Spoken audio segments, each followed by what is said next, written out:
Sometimes in life, you go through some things and you think you be having friends and family members that's on your side, but there's only one real friend. That's the Most High Higher. Higher, you're the realest friend I ever had. Higher, you're the realest friend I ever had. Higher, you're the realest. I need your help on this one, bro. Higher, you're the realest. Tell your testimony.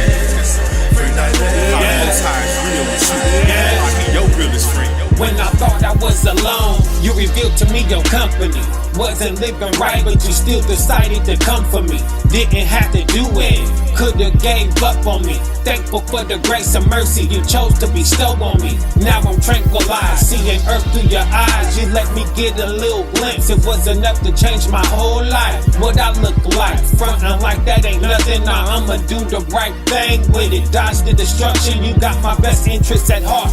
No expiration date, track record perfect according to what the prophets say. For me not to Elijah, Abraham, Isaac, Jake, the wisdom Solomon had. To the courage of King Dave, crossed you when you forgave, but not before a lesson in captivity stressing. Repented and got your blessing, always looking out for me. Now it's my turn, just wanna serve you with my life. It's bigger than just not wanting to burn, cause a higher.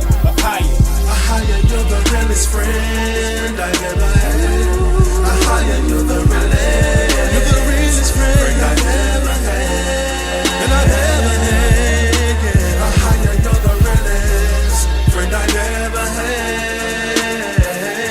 Higher, you're the realest friend I ever had.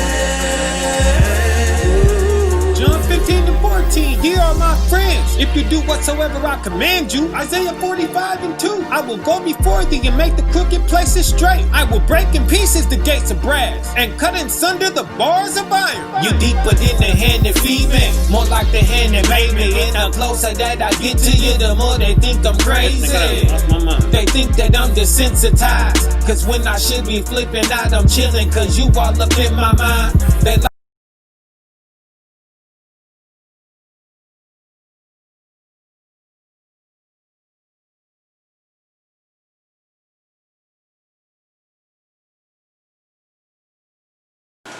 Father Yahweh, we approach your throne, Father, as humble as we know, Father. First of all and foremost, we ask you, Father, forgive us for our sins, Father.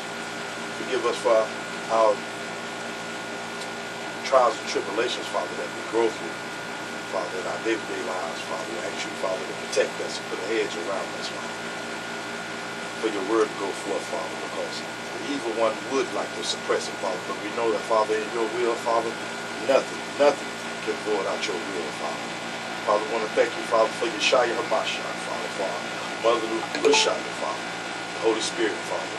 We ask you, Father, this day, Father, to help us, Father, be able to bring your word forth, Father, for your word to be uttered in all four corners of the earth, Father, for our brothers and sisters that are still lost, Father, and seeking and trying to find your way, Father. Let this word touch them and anoint their mind, Father, and their heart, and let the word rain through their vessels, Father, so they can be a help, Father, a helpmate towards our nation, Father.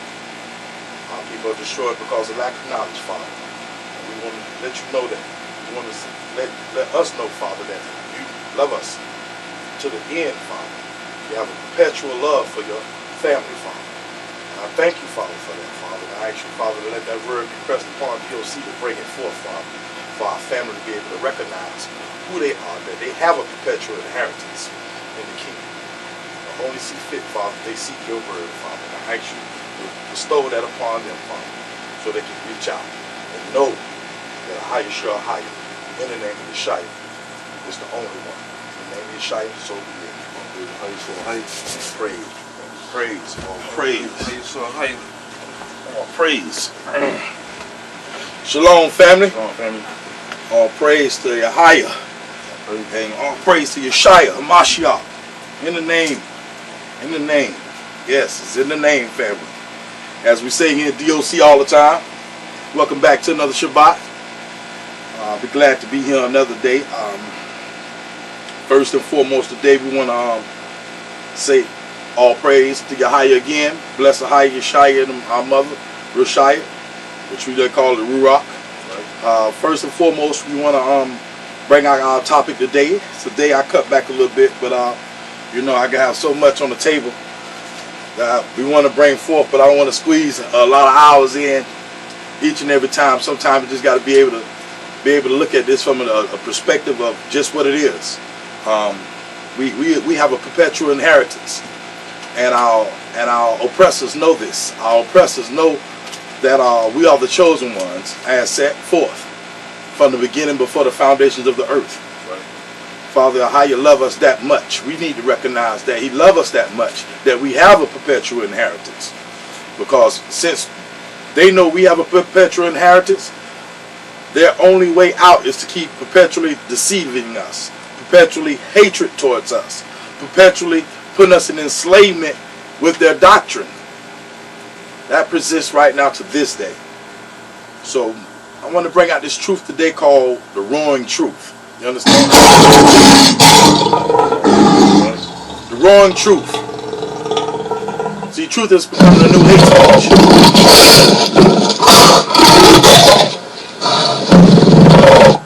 This is the roaring truth, family.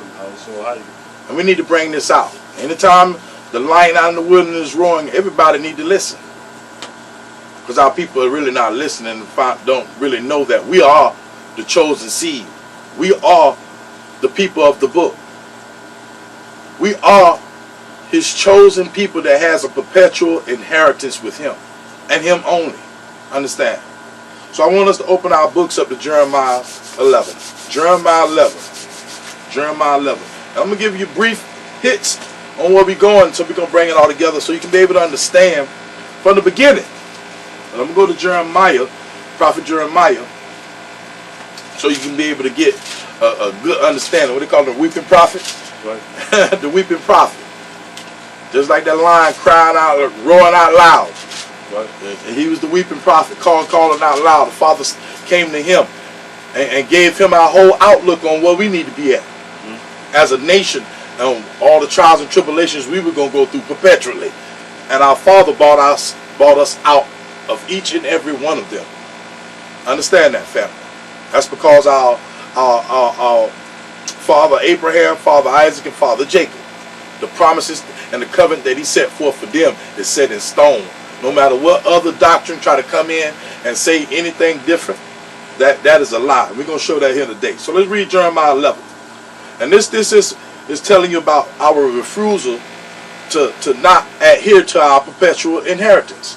Even before this time, we already had a perpetual inheritance. Like I told you, it was before the foundation of the earth. Right. First and foremost, and then we're going to be able to hit on this. I want to go to Jeremiah 11, verse 7. Jeremiah chapter 11, verse 7. For the earnestly protested unto your fathers in that day that I brought them up out of the land of Egypt, even to this day rising up early and protesting and saying, obey my voice. Yet they obeyed not, nor inclined their ear, but walked every one in the imagination of their evil heart. Stop right there, elder. You see those two semicolons there, family? That means that stopped right there. That sentence stopped right there. The Father wants you to play retrospect to this sentence. He wants you to look at this sentence. He says, verse 8, yet they obeyed not, nor inclined their ear, but walked every one in the imagination of their evil heart. Of their evil heart. This is what we have in our nation of people when they serve other deities. When they serve deities, because our Father has a name. Right. He's the Almighty, only one. Understand that. Malalayim, that's the Father, Son, and the Holy Spirit in one. Right. But Ahaya Shahaya is one. Everything is all. He says, after this world pass away, only two things going to be standing. His name and His word. Now you remember those, family. Remember that. Name and word. Because it's all through this book. Understand that. Go ahead. Carry on, elder. He said, therefore, I will bring upon them all the words of this covenant, which I commanded them to do. What he says, stop right there, elder. He says, I will bring upon them all the words. Did I just say, remember about words? Of this covenant, which I command them to do. Go ahead, elder. But they did them not.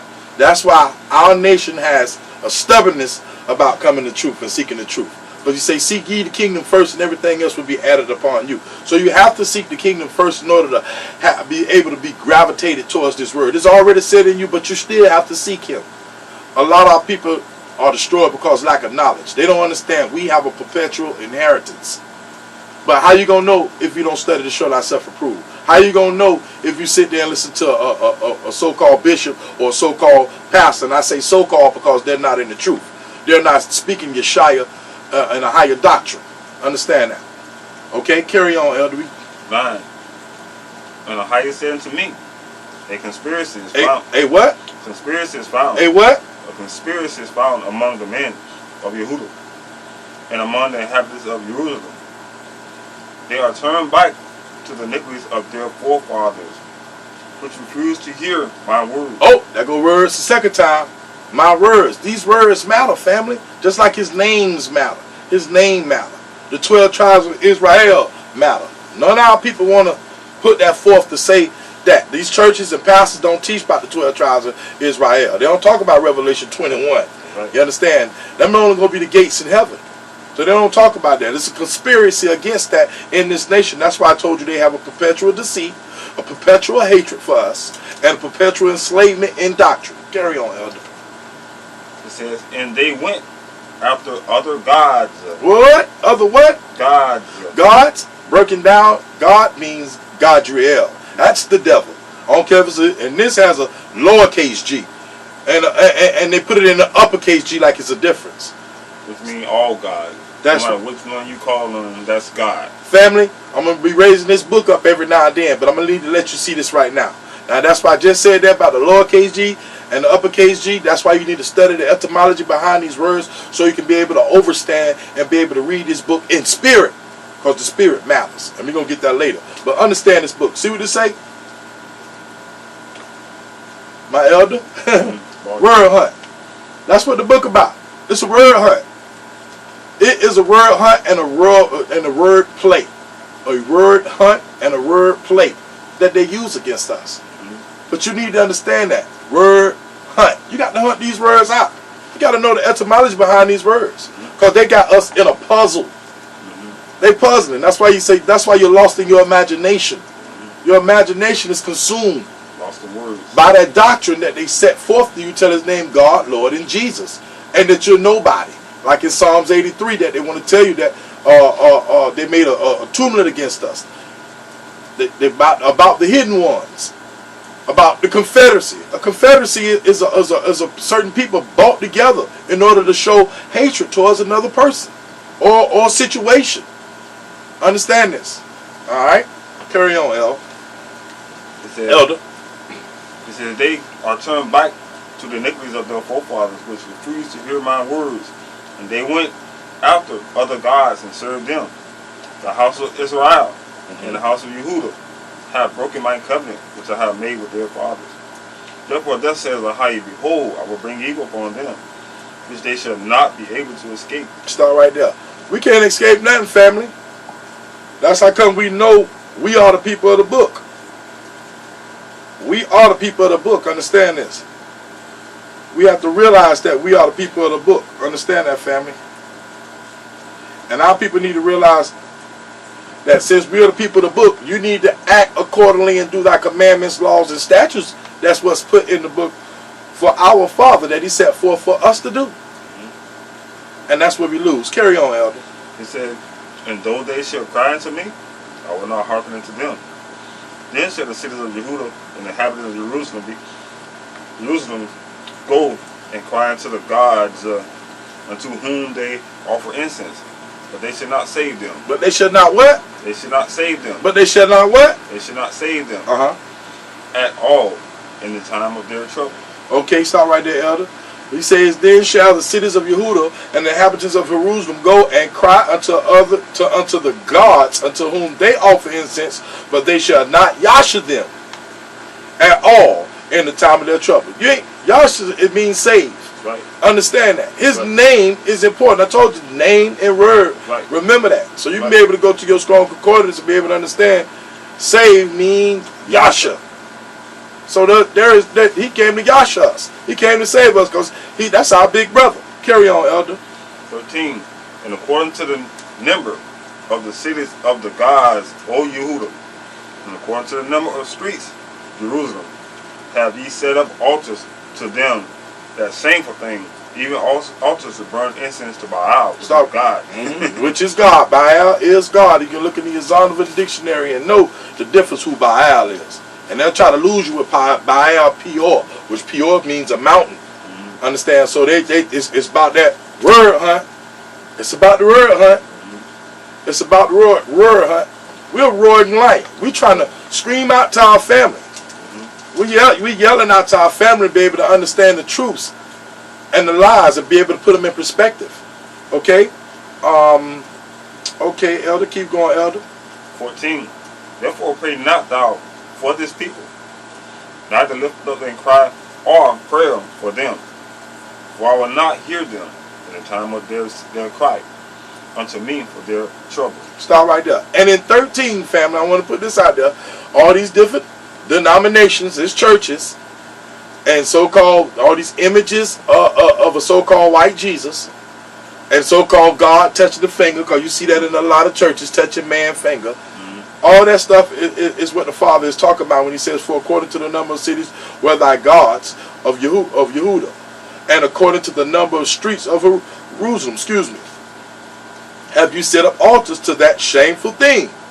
Shameful thing is a shameful thing that we believe in a so-called Edomite Yeshaya. Understand that?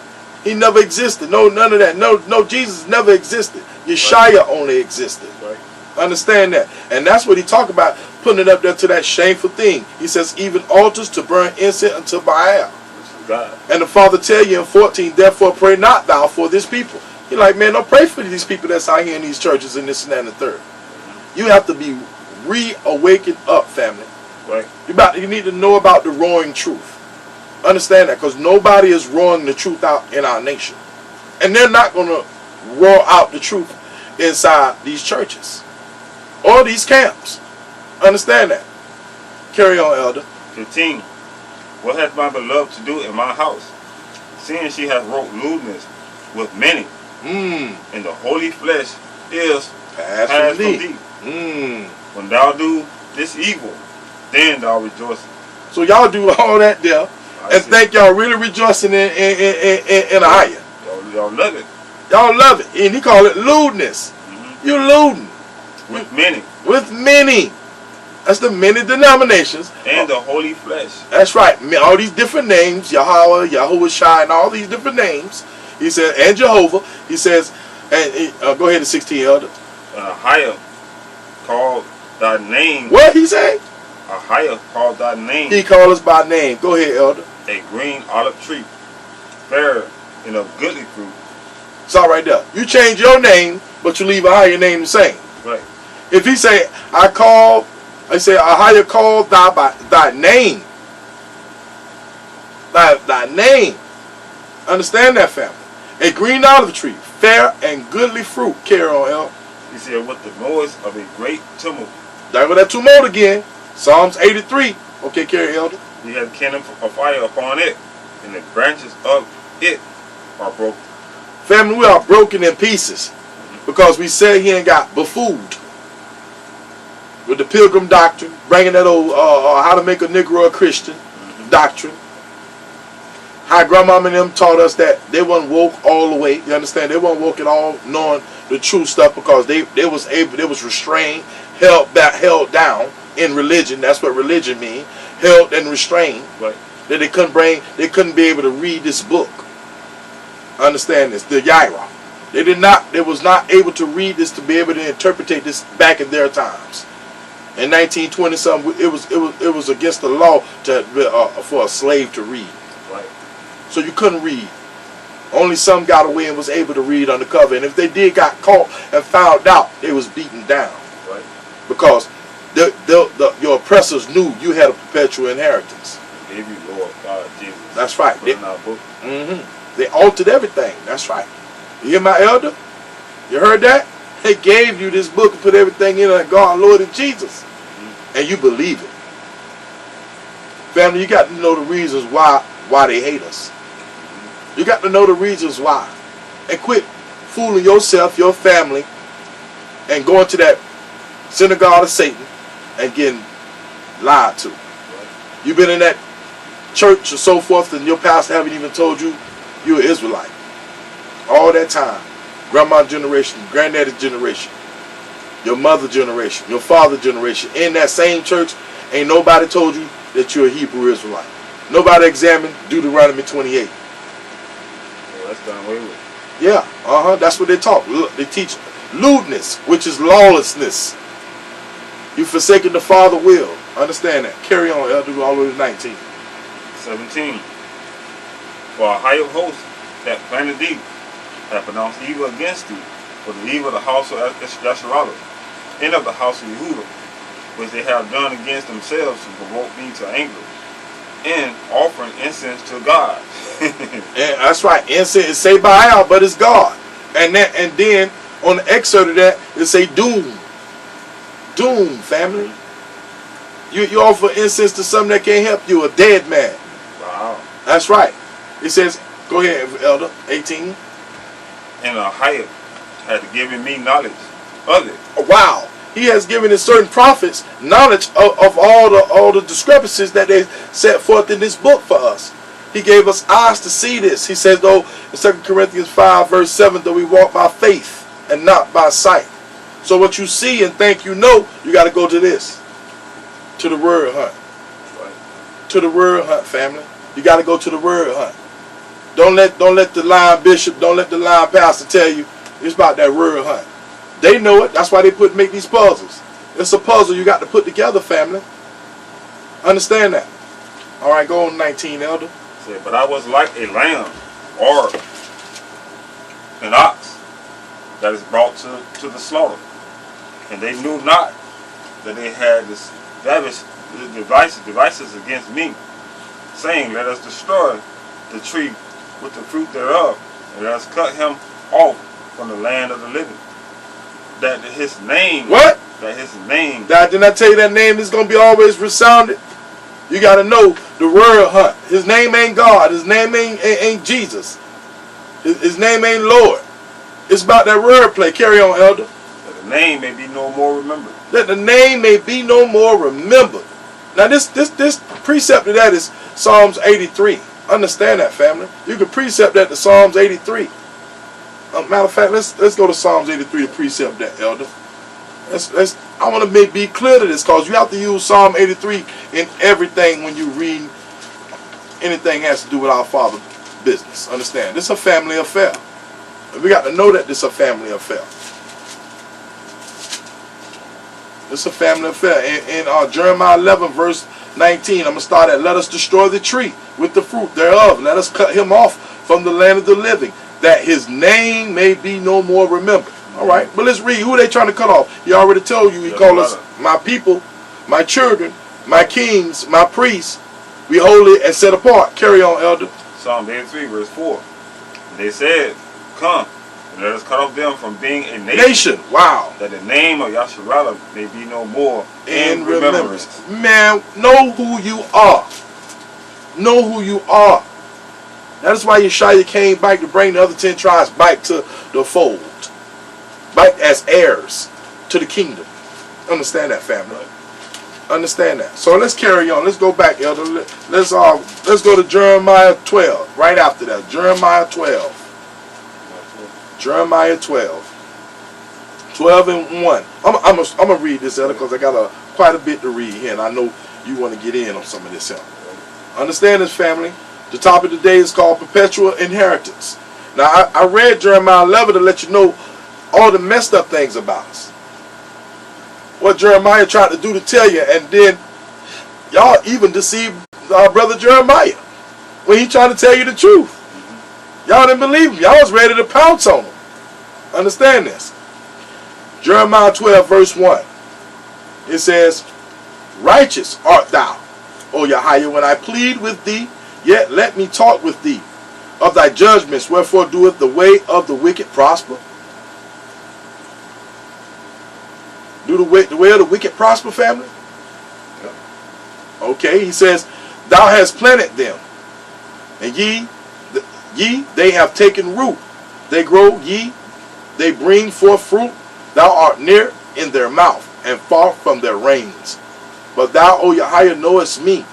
Thou hast seen me, and tried my heart toward thee. Pull them out like sheep for the slaughter, and prepare them for the day of the slaughter. But some of our real brothers, who so-called call themselves real, it's like wolves among sheep. He's calling them out. He's bringing them out.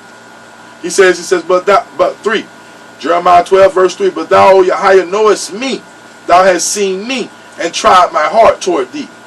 Pull them out like sheep for the slaughter, and prepare them for the day of slaughter. How long shall the land mourn, and the herbs of every field wither? For the wickedness of them that dwell therein, the beasts are consumed, and the birds, because they said, he shall not see our last end. Our oppressors think they can get away with a lot of stuff.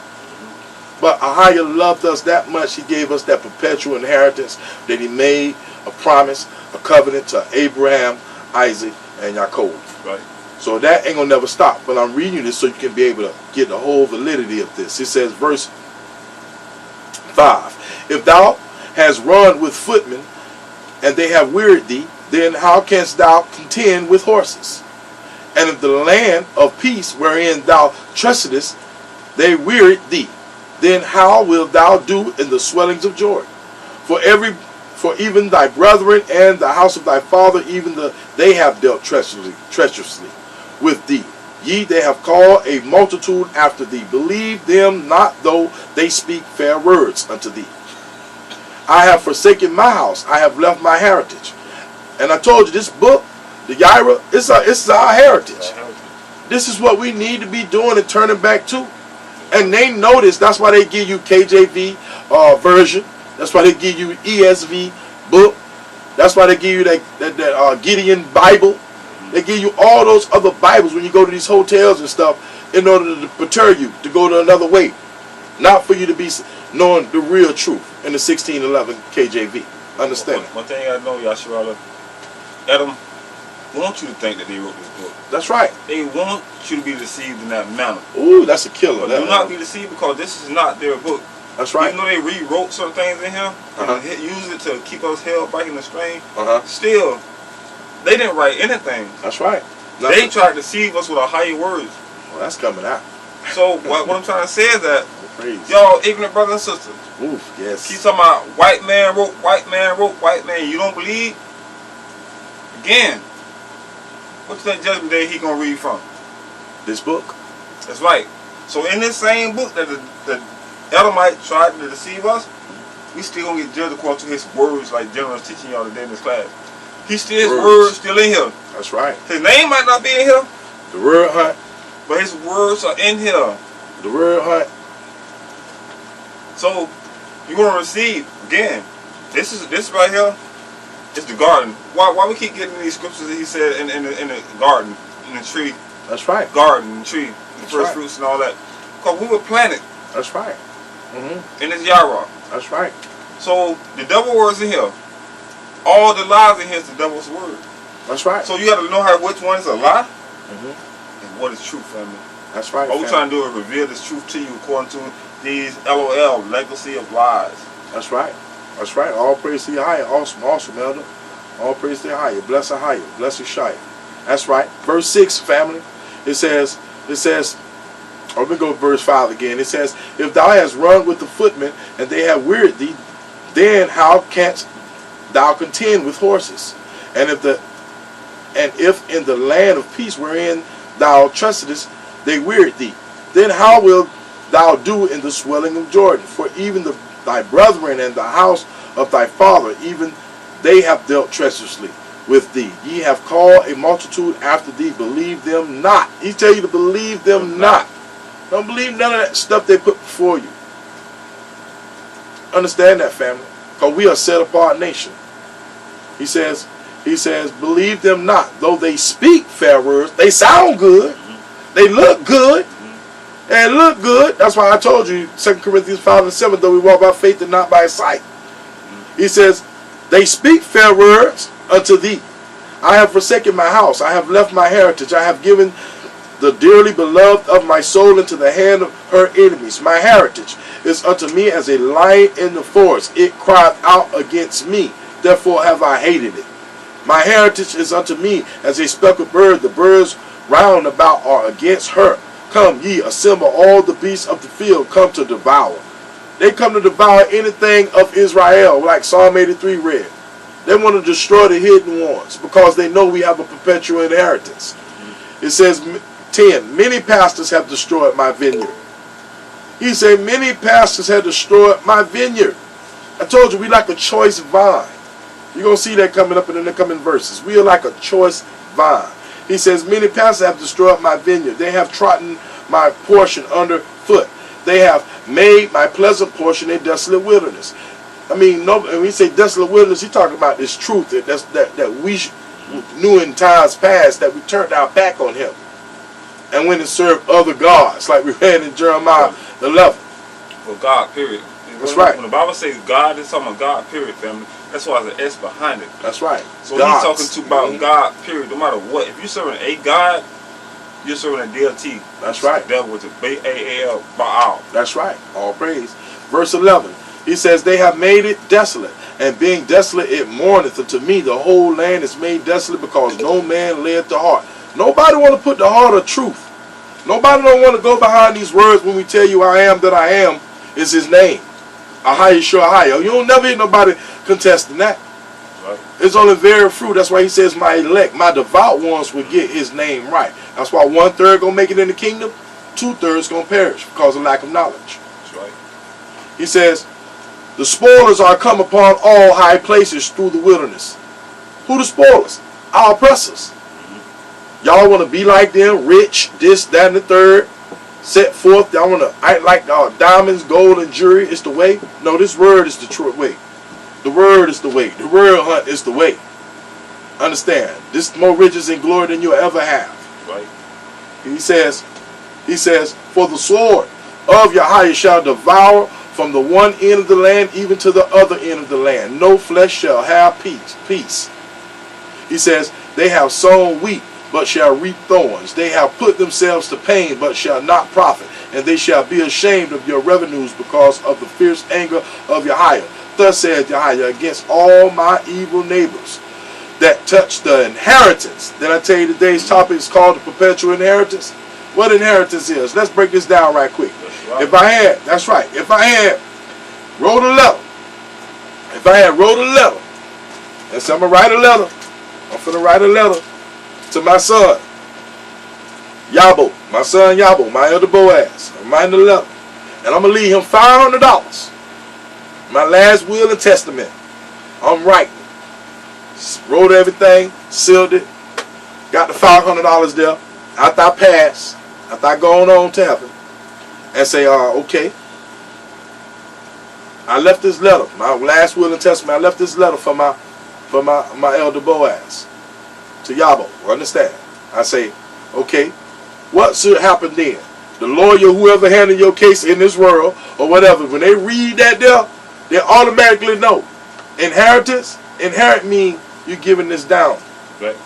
Just like our father, I gave them $500. That was his, only for him. Ain't no other body can get them $500. Right. Ain't nobody can be grafted into these $500. Right. Nobody. As just see fit as he wrote this word for us, delivered this word upon to Moses, Enoch. Same way, all the way back then. And gave this word to us. Gave this word. This was inherited and gave back to my Yabo. This word was inherited, gave to my Yabo. Right. This is too. Jeremiah. Yeah, go ahead. You good? Jeremiah 12. Okay, Jeremiah 12, verse 14. That's all right. But I gave it to him. The point I'm trying to make, family, is that you cannot mess up on this hill. Inheritance mean inheritance. Understand that. I need to go ahead and make this very plump clear, because our people are destroyed because of lack of knowledge. Our people don't really understand that inheritance mean inheritance. They know it. Understand? They know it. And I want you to know it too also. Okay? inheritance, a thing that is inherited. It says a legacy, a bequest, an endowment, a birthright, Right. an estate. This is how I hold estate, this word. Estate, our heritage. Say heritage. In the kingdom.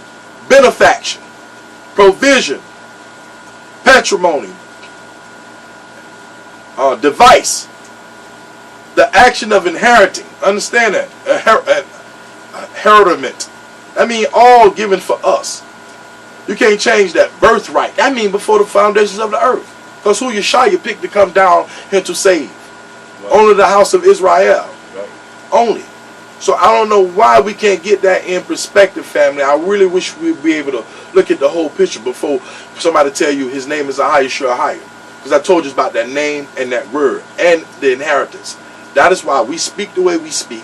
We know what we're saying because it's truth. The Father gave us eyes to see the truth through these words. Because we do it by faith. That's right. Understand? Truth. So understand what an inheritance means. And I need to give you what perpetual mean also while I'm there. It says perpetual, never ending or changing. Never ending or changing. Perpetual inheritance. Perpetual inheritance. Say it with me. Perpetual inheritance. Perpetual inheritance. Understand that, family. And that means perpetual, everlasting, never ending, eternal, permanent, unending, endless, without end, lasting, long-lasting, constant, abiding, enduring, timeless, ageless, deathless, undying, immortal, unfailing, unchanging, never changing, changeless, unvarying. Unvarying means ain't nobody can just slide in here. Nobody just can't slide in here. This is only for Israel. Right. Understand that?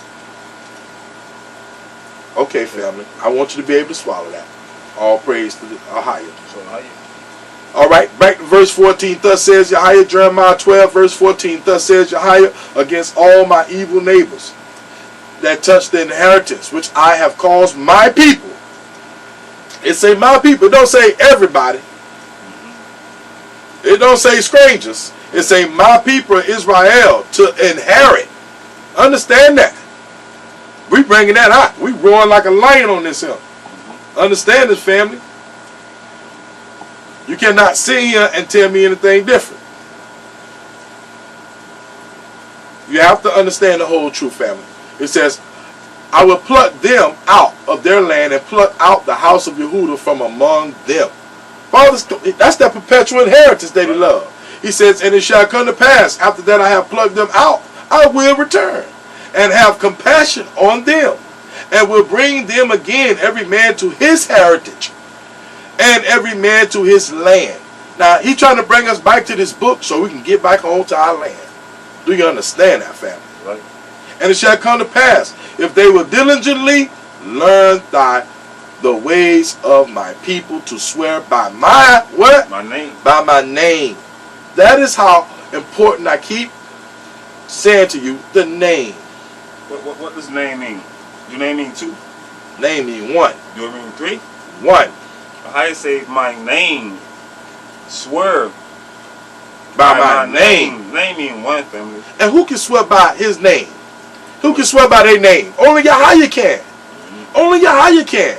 The author and the creator, the Alpha and the Omega, the beginning and the end, the first and the last. That's the only one can swear by his name. So he got to have a name, not a title. Not a title, family. It's not God. It's not Lord. And it's not Jesus. And it's sure not Christ. It's not Christo. It's not Christmas. It's not Christendom. It's not that his name, Ahaya Ahaya, just like his son named Yeshaya Hamashiach. It's a name, man. That's how come we know that he has a perpetual inheritance for us. He says, Ahaya liveth as they taught my people to swear by Baal. Wow. God. Then shall they be built in the midst of my people. Father saying, man, we're going to be built rightly. We're going to be brought forth bringing the truth. Some going to get the truth and some ain't. It says, but if they will not obey, I will utterly pluck up and destroy that nation, said Yahweh. Understand that. No matter what they trying to do, they're already in line. They know their end date. They know the end game. That is why they have that perpetual deceit for us. Killing us in the street. perpetual hatred for us. You can't even get a job unless you have a certain criteria, looking like them, shaved off your beard and everything. Understand? We talking about all these other different places out here. You go to Publix, they want you to shave. You go to prison, they want you to shave. They want to degrade you, demoralize you.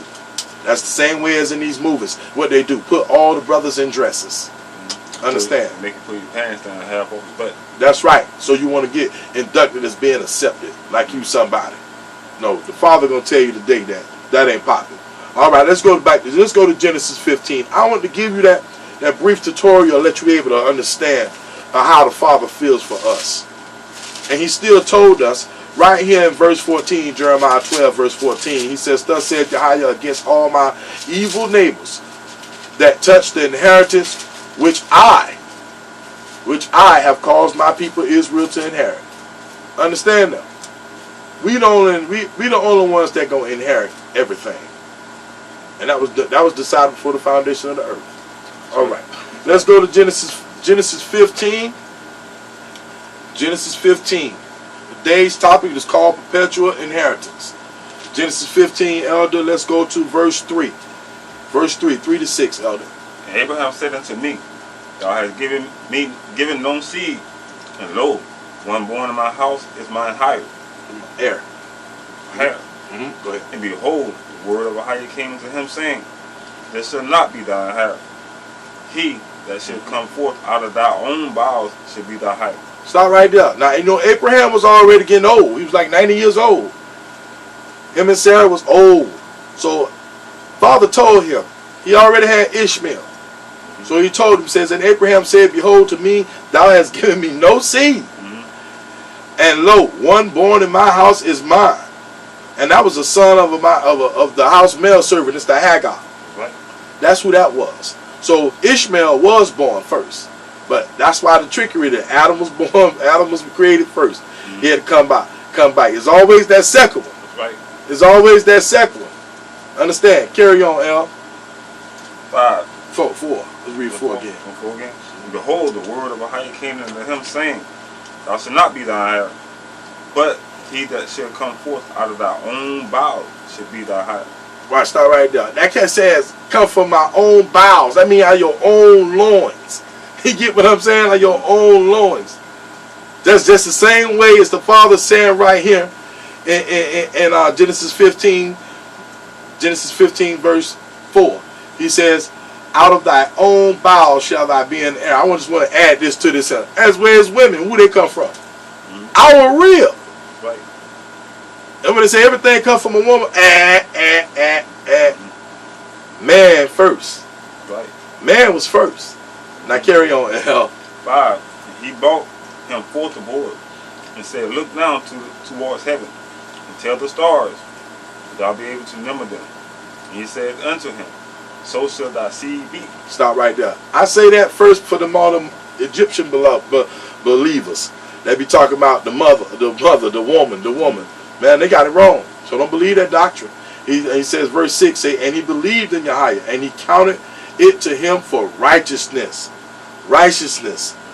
Ahijah talked with Abraham concerning his seed and heir. Understand that. That's how come we know we have a perpetual inheritance. Let's go to Genesis 17, Elder. Genesis 17. Genesis 17, family. Genesis 17, family. And I'll read, Elder. I get it in this episode. Yeah, I'll read. I get it. Let me eat some of this with him. And all right, Genesis 17, family, verse 1. And when Abram was 90 years old and 99, he was 99. It says, and Yahweh appeared to Abram and said unto him, I am the Almighty Yahweh. Walk before me and be thou perfect, and I will make my covenant between me and thee, and will multiply thee exceedingly. Now that's a promise he gave right to Abram. He says, and Abram fell on his face, and Yahweh talked with him, saying, as for me, behold, my covenant is with thee, and thou shalt be a father of many nations. Understand, that's where that perpetual come in at. That is what that perpetual stands tall, family, for anybody to try to tell you something other different than that. And he already told you In verse 3, in Genesis 15, verse 3, and Abram said, behold, to me thou hast given no seed. It's about that seed. It's about that seed. Understand that? All right, just keep that seed in your head. Go ahead, elder. No, I get it, elder. Verse 4. As for me, behold, my covenant is with thee, and thou shalt be a father of many nations. Genesis 17, verse 5. Neither shall thy what? Name. Any more be called. See, the Father the one who surnamed people, just like Yeshua came down and surnamed all his apostles. Right. That's why you say you surname yourself, you change your name, but you don't want to change our Father's name to the right name? That's right. Now, that's crazy. You got to understand this, family. He says, Abram, he says, neither shall thy name any more be called Abram, but thy name shall be Abram, for a father of many nations have I made thee. And I will make thee exceedingly fruitful, and I will make nations of thee, and kings come out of thee. Who? Kings come out of thee. So we kings walk around here, family. We're not gods. God is the devil. The Father say, and kings shall come out of thee, out of your loins. Understand that. Again, General said, key, you gotta realize, we think we worship and pray. We love women, we love our wives, we love women. But again, hoteps, this Ma'at, talking about women birth you. But without man's seed, without the seed of a man, can a woman have a baby? And also, like my elder say, without the seed, to go deeper than that, they come from our rib. They come from, so the process was from the fathers. That's right. Women, yes, women have birth. That's right. But the seed is in a man. That's right. Or how you put the man's seed first, then the woman. That's right. So the woman can't give birth without a man. That's right. So then it go by your father. That's right. All praise. So this all the work of a higher. Put man the head, no matter what. No matter what. It says, verse 6, Genesis 17, verse 6, and I will make thee exceedingly fruitful, and I will make nations of thee, and kings shall come out of thee. And I will establish my covenant. He talking to Abraham. He ain't talking to a woman. Right. He talking to Abram. He talking to Abram, telling him kings shall come out of thee. Kings and priests. Understand. Right. That's First Peter 2 and 9. Understand this, family. Wrap your head around this roaring truth. Because they ain't going to roar this truth in church for you. He says, and I will establish my covenant between me and thee, thy seed. Thy seed. Now again, that goes back to the seed of men. That's right. From Adamiah seed. So yes, women have kids, but man still. That's right. Is the ruler. Man still is that king. That's right. Man still is that priest. It's an order, family. We're trying to bring y'all to see this order. That's right. All praise. Hallelujah. It says, and I will establish, verse 7, family, and I will establish my covenant between me and thee, thy seed after thee in their generations. For a what? Everlasting. For a what? Everlasting covenant. And I just tell you what perpetual means? That means forever. Endless. Endless. Perpetual inheritance. Everlasting covenant. Perpetual inheritance. Everlasting covenant. Perpetual inheritance. Everlasting covenant. You get it? Did you get it? He says, to be a Yahweh unto thee, and to thy seed. What that two words say, elder? Verse 7. Last two words. That seed after thee. After thee. I mean, everything come after this seed is going to be kings and priests. He says, and I will give unto thee and to thy seed after thee the land wherein thou art a stranger, all the land of Canaan, for an everlasting possession. And I will be their Yahweh. Now I want you to read on 8 real closely. It says, and I will give unto thee and to thy seed after thee, comma. Now the seed after thee, he says, the land wherein thou art a stranger. What you see after stranger? What you see? What's that punctuation you see? Comma. A comma. Now we in the lands of our strangers, right?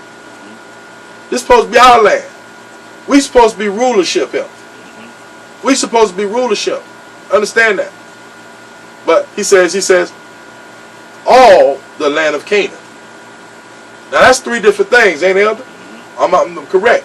All the land of Canaan. Canaan is over there in so-called Africa. Right. You understand? Well, he told you right here after the first punctuation, the land wherein thou art a stranger. We supposed to be over there tearing down their altars and stuff, just like Yeshua did in the temple, that you will not make my house a den of thieves, Right. which they're doing right now to this day, because they don't want to tell you you're a part of a perpetual inheritance. Understand that? They're not going to roar any truth to you. When I say roar, I mean this. I mean just this.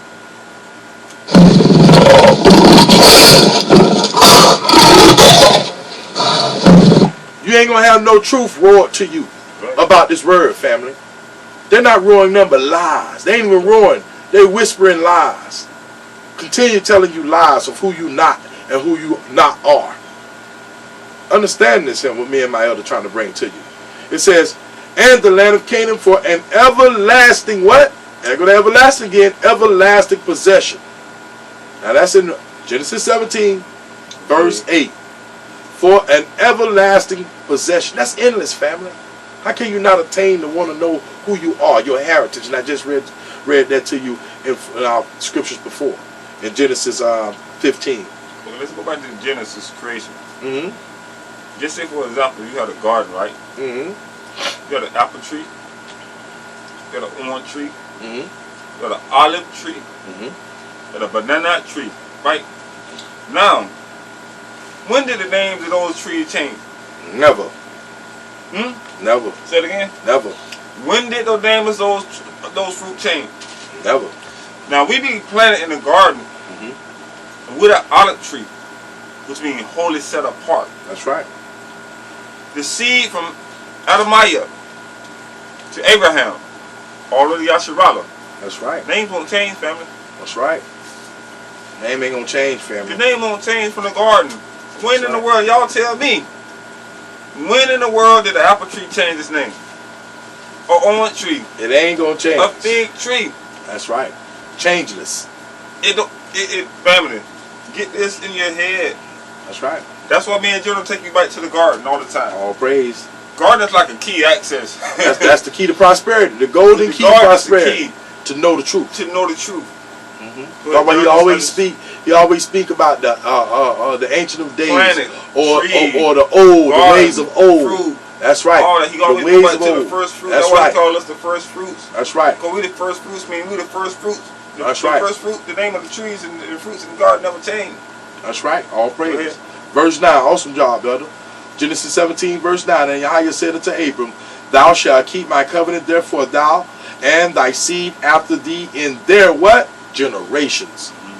This is my covenant, which ye shall keep between me and you, and thy seed after thee. Every man child among you shall be circumcised. Now check this out. And ye shall circumcise the flesh of your foreskin, you yourself.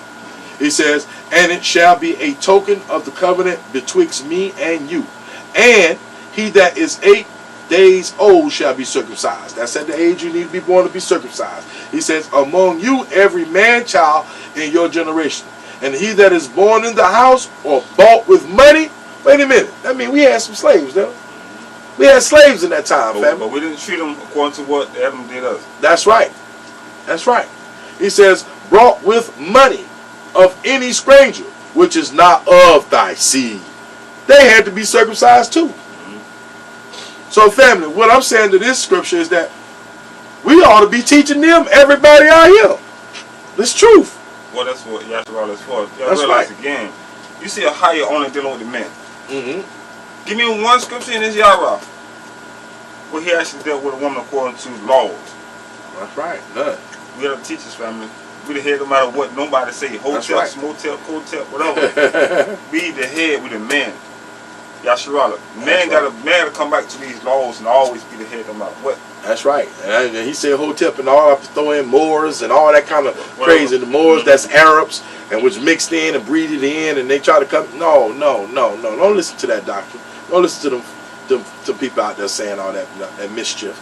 all those exaggerated lies, the imagination of their own self, that they have not went and studied this book to know the difference between Hagar and Sarah and what Abraham did to Hagar, sent her on his ways, because the seed was going to be his coming out. Goodness. It says, verse 13, he says, he that is born in thy house and he that is bought with thy money must needs be circumcised. And my covenant shall be in your flesh for an everlasting covenant.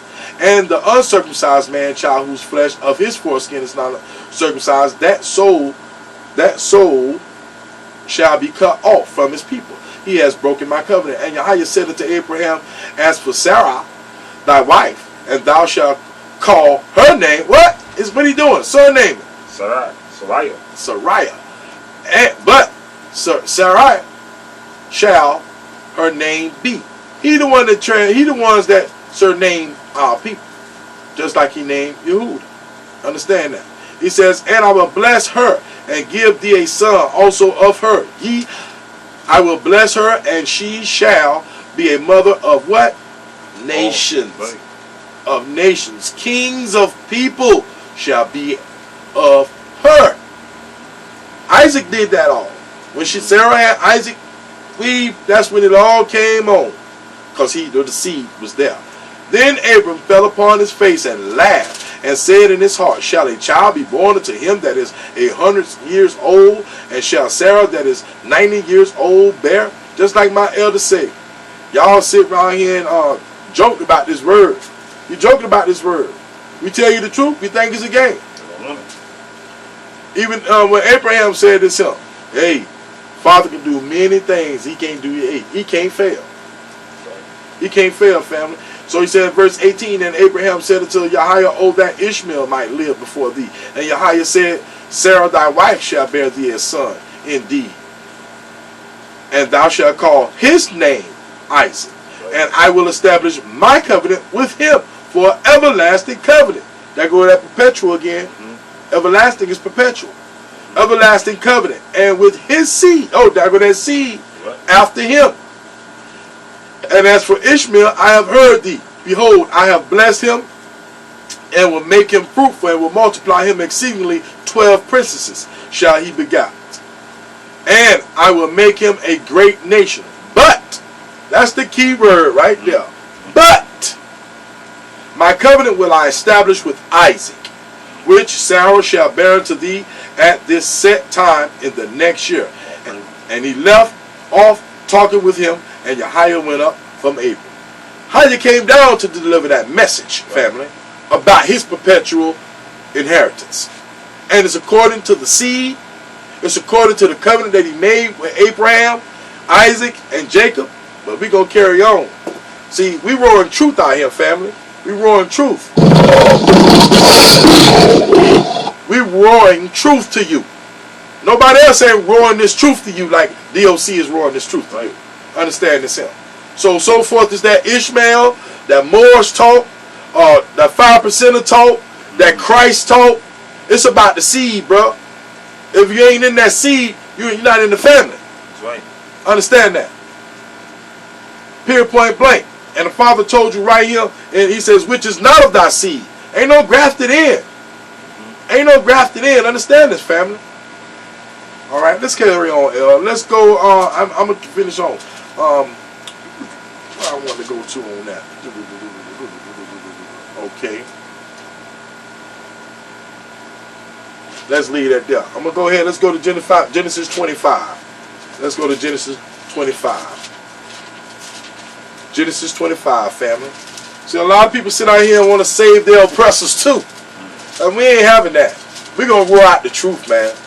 We're going to be roaring like lions this truth, man. That's why our album motto is, we tell the truth where it fills the room up or clears it out. All right, let's go to Genesis 25, verse 5. 5 and 6 to 5 and 6, Elder. Just read. And Abraham gave all that he had unto Isaac. He gave what? All that he had unto Isaac. But the sons of the concubine, which Abraham had, Abraham gave gifts and sent them away. Sent them where? Send them away. Sent them where? Send them away. No, they stayed. Send them away. No, they had a seed. Send them away. Okay. From Isaac, his son, while he yet lived eastward unto the east country. Stop right there. Go to 12, Elder. These are the generations of Ishmael, Abraham's son, whom Hagar, the Egyptian Sarah's handmaid, bare unto Abraham. You talking about, when he says handmaid, he talking about a maid servant. Carry on. 13. These are the names of the sons of Ishmael, by their names according to their generations, and the firstborn of Ishmael, Nabajah, and Karjah, Adibaal, Mibasham, and Mashama, and Duma, and Mishah. 15. Hadar, and Timah, Jeratha, Napash, and Jedemiah. These are the sons of Ishmael. These are their names by their towns and by their castles, 12 princes according to their nations. And these are the years of the life of Ishmael, and 137 years. And he gave up the ghost and died, and he was gathered unto his people. His people. His people.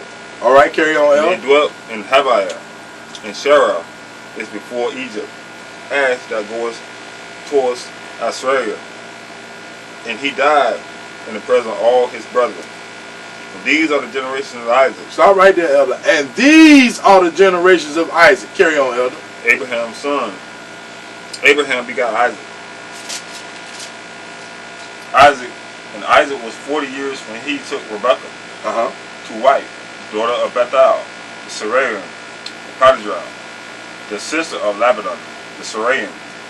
And Isaac entreated in Ahiah for his wife because she was barren, and Ahiah was entreated of him. And Rebekah, his wife, conceived. I mean, Ahiah went to her. She went to Ahiah and asked him. She wanted to bear a child. So he came and talked to her. All right, and this what happened. Go ahead, Elder. We always go back to the man. That's right. Isaac entreated Ahiah for his right. wife because she was barren, and Ahiah That's right. treated with him. Retreated with him. So they was already in agreement to get this done. That's right. That's right. That's right, Elder. And Ahiah said unto her, 2 nations are in thy womb. 2 manner of people shall be separated in thy bowels. 2 manner of what? 2 manner of people shall be separated. Separated means took it apart, split. They're not going to be the same people. He says, go ahead. And one people shall be stronger than the other people, and the other shall serve the younger. Stop right there. And the elder shall serve the younger. Understand that. The elder shall serve the younger. Now there go that same thing again. That firstborn, Ishmael was born first, but Isaac was born second.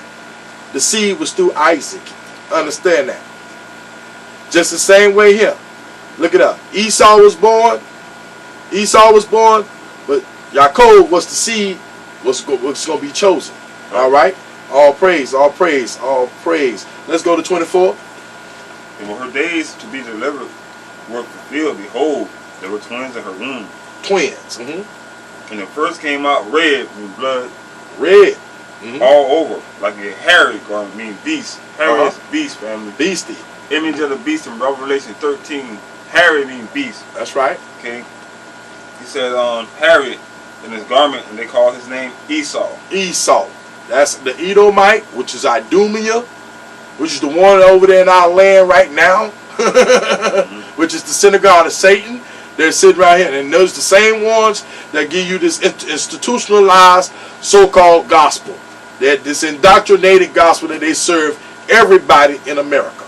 Understand that. Okay, carry on here. I want you to go ahead to 27. 27. No, go read 26 and then And 27. after that came his brother out, and his hand took hold of Esau's heel. He had that heel saying, oh, wait a minute, buddy. Go ahead. His name was called Jacob. And Isaac was 80 years old when she bare them. And the boys grew. Esau was a cunning hunter and a man of the field.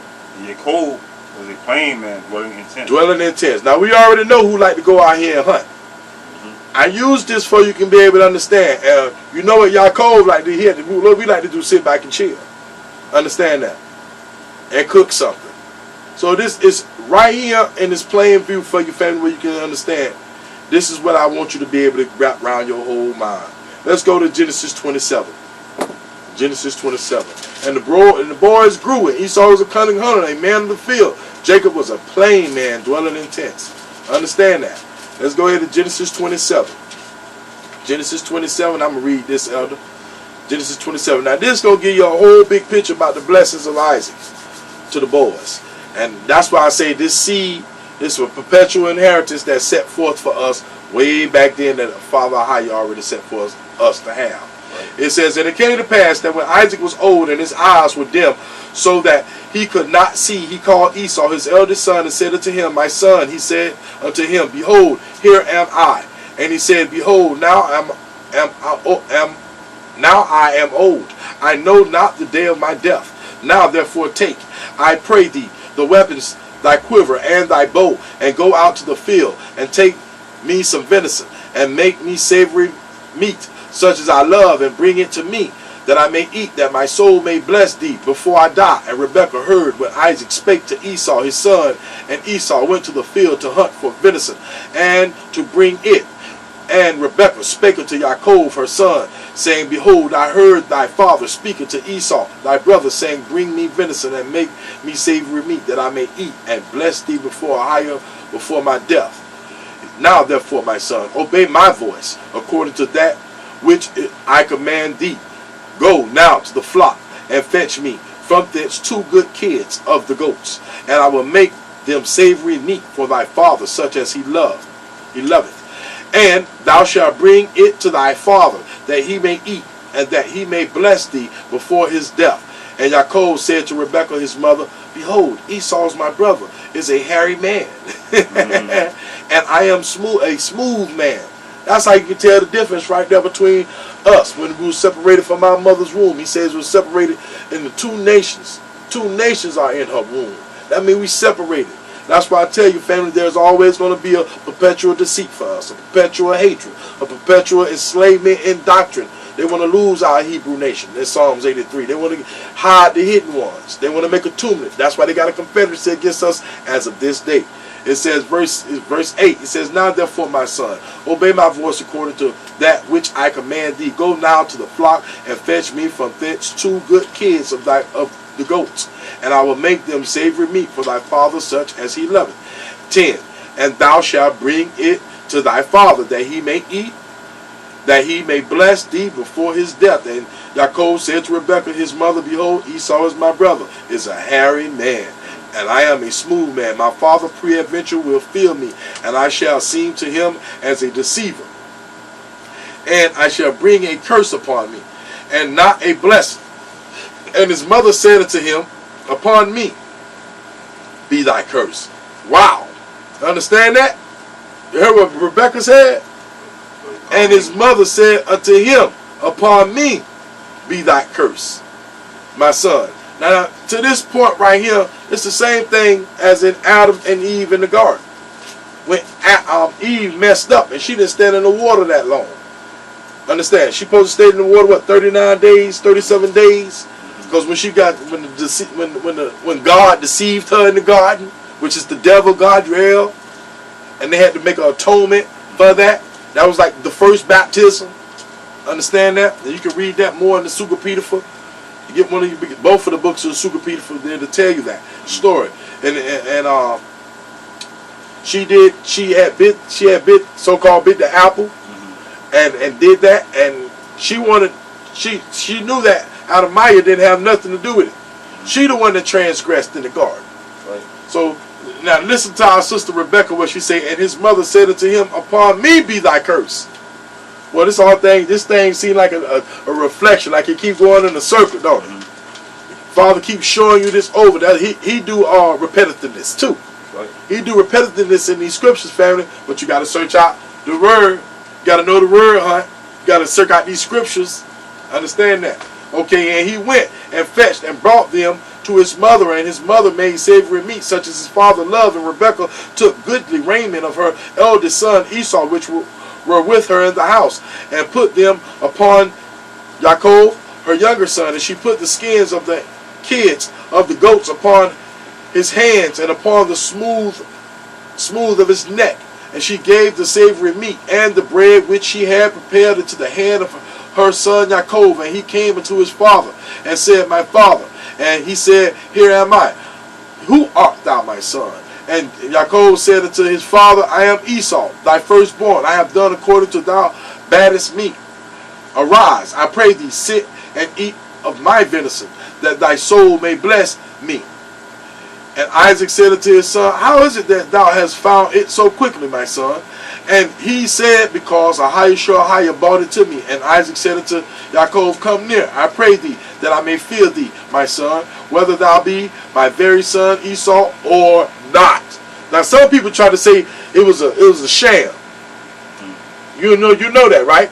Like we stole this here. No, this was already created before the foundation of the earth. Father did all. He said, he created heaven and earth in 6 days, and the seventh day, which is the day of Shabbat, what he say? I rested. Okay, to confirm this, that it's not a fluke, right? That's right. Let's go back to Genesis 25:25. Genesis 25:25. Genesis 25:25, family. Let's start at 23. 23. And Yahiah said, Genesis 25, verse 23, family. And Yahiah said unto her, 2 nations are in thy womb, and 2 manner of people shall be separated from thy bowels. And the one people shall be stronger than the other people, and the elder shall serve the younger. Now, Ahiah told Rebekah, he ain't told Jacob this, he told Rebekah that the elder shall serve the younger. There you go. Therefore, the second child come out is the one that's going to see the inheritance. That's right. The second one that's going to come out is going to be blessed, not the first one. That's right. Now, let's go down to 24. Let's go to 24. Verse 24. And when her days were to be delivered were full, behold, there were twins in her womb. And the first came out, and there were twins in her womb. Now, the first, they're going to strike the first one. Go ahead. And the first came out red all over like a hairy garment. And they called his name Esau. Now, he just told you up here that 23, the elder shall serve the younger one. Okay? Now, we got that covenant with Ahiah when he told Rebekah that the elder would serve the young, meaning the young one, which is Jacob, is going to be the one that Ahiah called, right? Now, that's right. Let's go back to 27 and 13. 27 and 13. He says, and his mother said unto him, upon me be the curse, my son, only obey my voice. Now, the reason why she said it because Ahiah had already told her. Ahiah already had told her. So she said, if I'm wrong, this curse going to be up on me. That's right. Not you. That's right. But she knows she was right because Ahiah talked directly to her and told her. Wow. So Ahiah talked to her already. She was already ready. He didn't talk to Jacob. That's right. He talked to Rebekah. That's why Jacob loved Esau because he was a hunter. He wanted to feed him. That's right. But she loves him because of the word of Ahiah. Let's go back to the word when Ahiah speak to you. Now she said 13, and his mother said unto him, upon me be that curse, my son, only obey my voice. She's repeating what Ahiah told him. That's right. Only obey my voice. 25:23. That's right. She know what Ahiah said. She said the elder shall serve. Elder shall serve the younger. So Esau came out first. That's right. So we ain't still nothing. We ain't still nothing. Come on, now it's right here in scriptures. And that's why he tell y'all, obey thy mother. That's right. Obey thy mother. Or your days will be short upon this land. That's right. That's for you ones that I did disrespect your mama. That's right. And that's facts. And he says, and he went, verse 14, and he went and fetched and bought them to his mother, and his mother made a savory meat, such as his father loved. And Rebekah took goodly raiment of her eldest son Esau, which was with her in the house, and put them upon Yaakov, her younger son, and she put the skins of the kids of the goats upon his hands. Now again, family, let's stop right here like General say pause for a minute. He took goats, kids of the goats, and put them upon his hand. Esau had to be a hairy. Yeah. He wasn't like us. He was just a little bit of hairy when he was born, family. That's right. He was a beast. That's right. The image of the beast in Revelations. Wow. He was a beast, family. Read it again. He says, and Rebekah took goodly raiment of her eldest son Esau, which were with her in the house, and put them upon Jacob, her youngest son. And she put the skins. The skin. That's plural. That's right. Skins. Real skin, family. Real skins. Hairy. Skin. Esau was a beast. Of the kids of the goats. Now. And who love goats? And who is the picture of Baphomet the goat. Family. Now when you touch the skin of a goat. That's right. That's a beast, family. That's right. They seen Esau real. He was red and hairy. That's right. They could say we came from monkeys. Look at this image. picture this image, man. Let's pause here for a minute. And she put the skin of the kid of the goats on his hands. On his hands. And upon the His smooth neck. neck. Smooth of his neck. That's right. So Esau, a born family, he was a beast. That's right. He was an animal. That's right. And they say the beast of a man is 666. Right. I'm just bringing that up to relate that. Understand that. He was a beast. That's right. We got to bring this out, family. That's just the way it is. He came out red and hairy. That's right. They didn't say little bit of hairy or just hair. He said hairy. Hairy. And he said skin. So she had to put more than one on him to be to try to bring Isaac to understanding that was Esau. It was a real difference. Smooth, hairy. That's right. Like our fringes. That's right. That's hairy, right. smooth. That's right. That's right. Also, he was a beast, family. Esau is a beast. That's who he is. It says, and she gave him savory meat, verse 17, awesome, elder, and the bread which she had prepared into the hand of her son Jacob. And he came unto his father and said, my father. He said, here I am I. Who art thou, my son? And Jacob said unto his father, I am Esau, thy firstborn. I have done according as thou badest me. Arise, I pray thee, sit and eat of my venison, that my soul may bless me. Verse 20. And Isaac said unto his son, how is it that thou hast found it so quickly, my son? And he said, because Ahijah has brought it to me. And Isaac said unto Jacob, come near, I pray thee, that I may fear thee, my son, whether thou be my very son or not. And Jacob went near unto Isaac, his father, and he felt him and said, the voice is Jacob's voice, but the hands are the hands of Esau.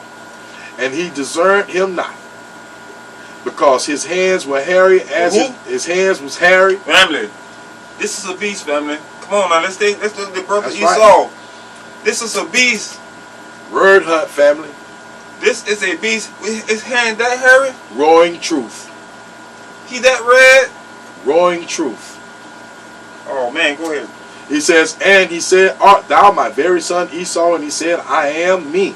And I will eat my son's venison, that my soul may bless thee. And he brought it near to him. And he did eat, and he brought him wine, and he drank. And his father Isaac said unto him, come near now, and kiss me, my son. And he came near and kissed him. And he smelt the smell of his raiment, and blessed him.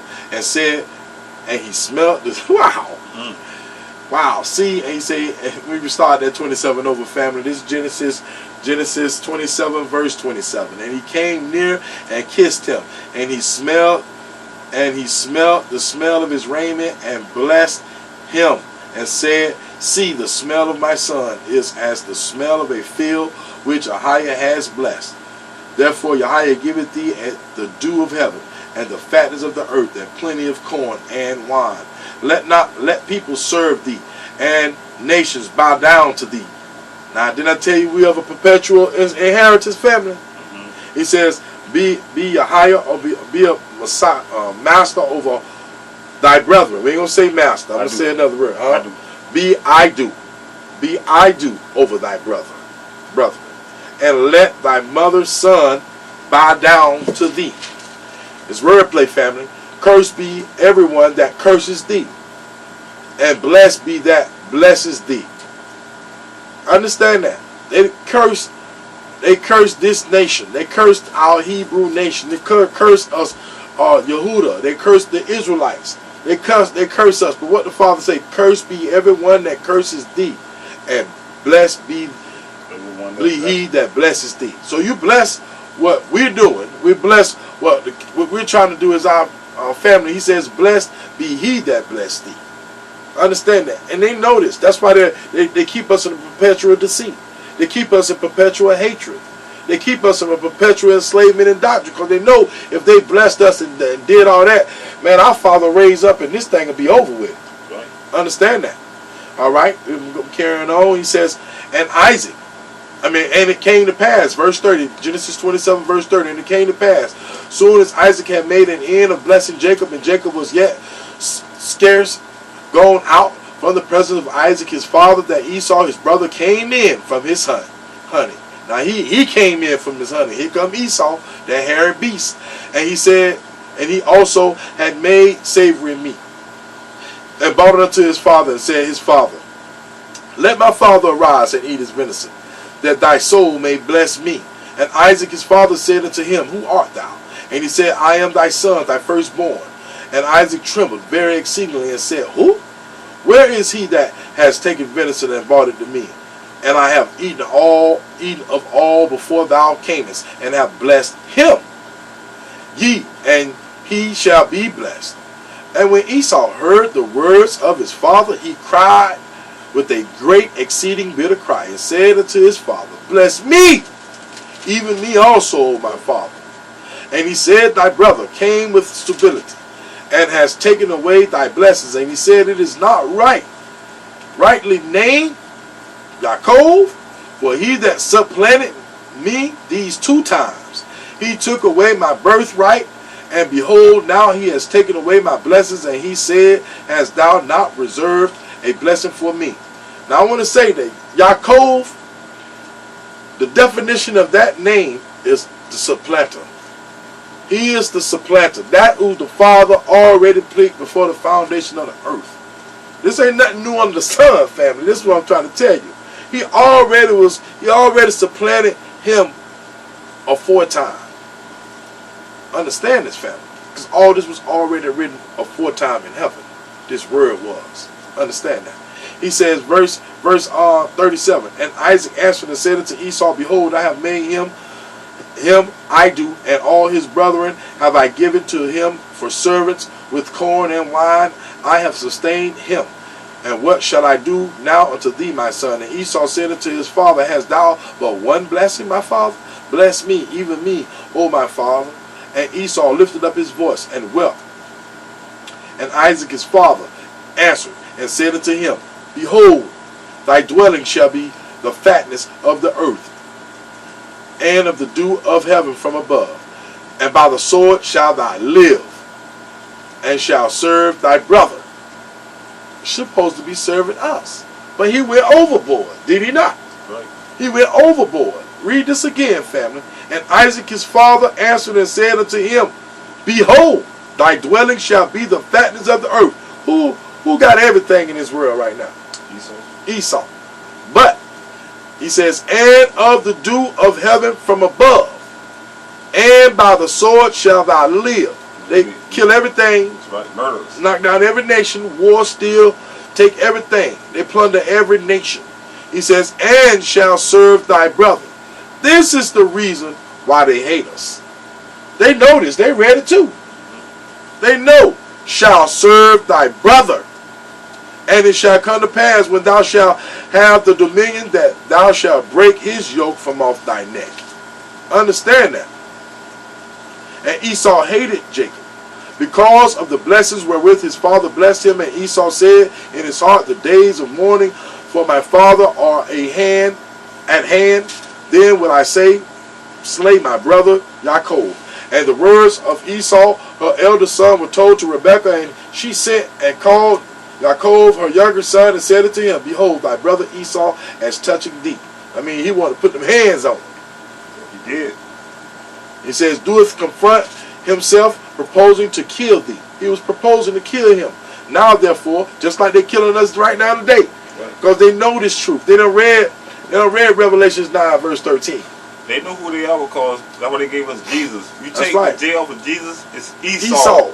Woo. So what I'm trying to say is that, let's go back to Esau talking about, oh, you Jacob deceived him. Let's go back to Genesis 25 and 29. Genesis 25. But before his blessing, let's see how Esau despised his birthright. That's right. He saw Jacob. Can you read that 29? Genesis 25, verse 29, family. And Yaakov sawed pottage, and Esau came from the field, and he was faint. And Esau said to Jacob, Feed me, I pray thee, with the same red pottage, for I am faint. Therefore was his name called Adam. Now, wait a minute now. Esau was the cunning hunter. He should know how to feed himself, right? That's right. Go out and make his own food. He in the wilderness, right?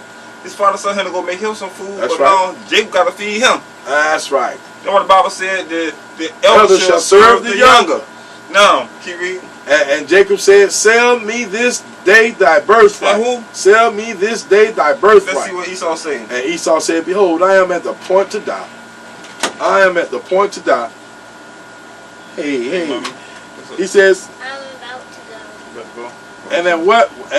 and he says, and Esau said, behold, I am at the point to die, and what profit shall this birthright do to me? And Yaakov said, swear to me this day. And he swore to him, and he sold his birthright unto Yaakov. Then Yaakov gave Esau bread and pottage of lentils, and he did eat and drink, and rose up and went his way. Thus Esau despised his birthright. We have to understand that, family. Esau hated his birthright from the beginning. Nobody around him looked like him. Understand that. He was red and hairy. Two nations. That's when the first nation of Edomites was even thought of. Well, now we see the misunderstanding when people read this Yahweh. That's right. They don't read it line upon line, Precept upon precept.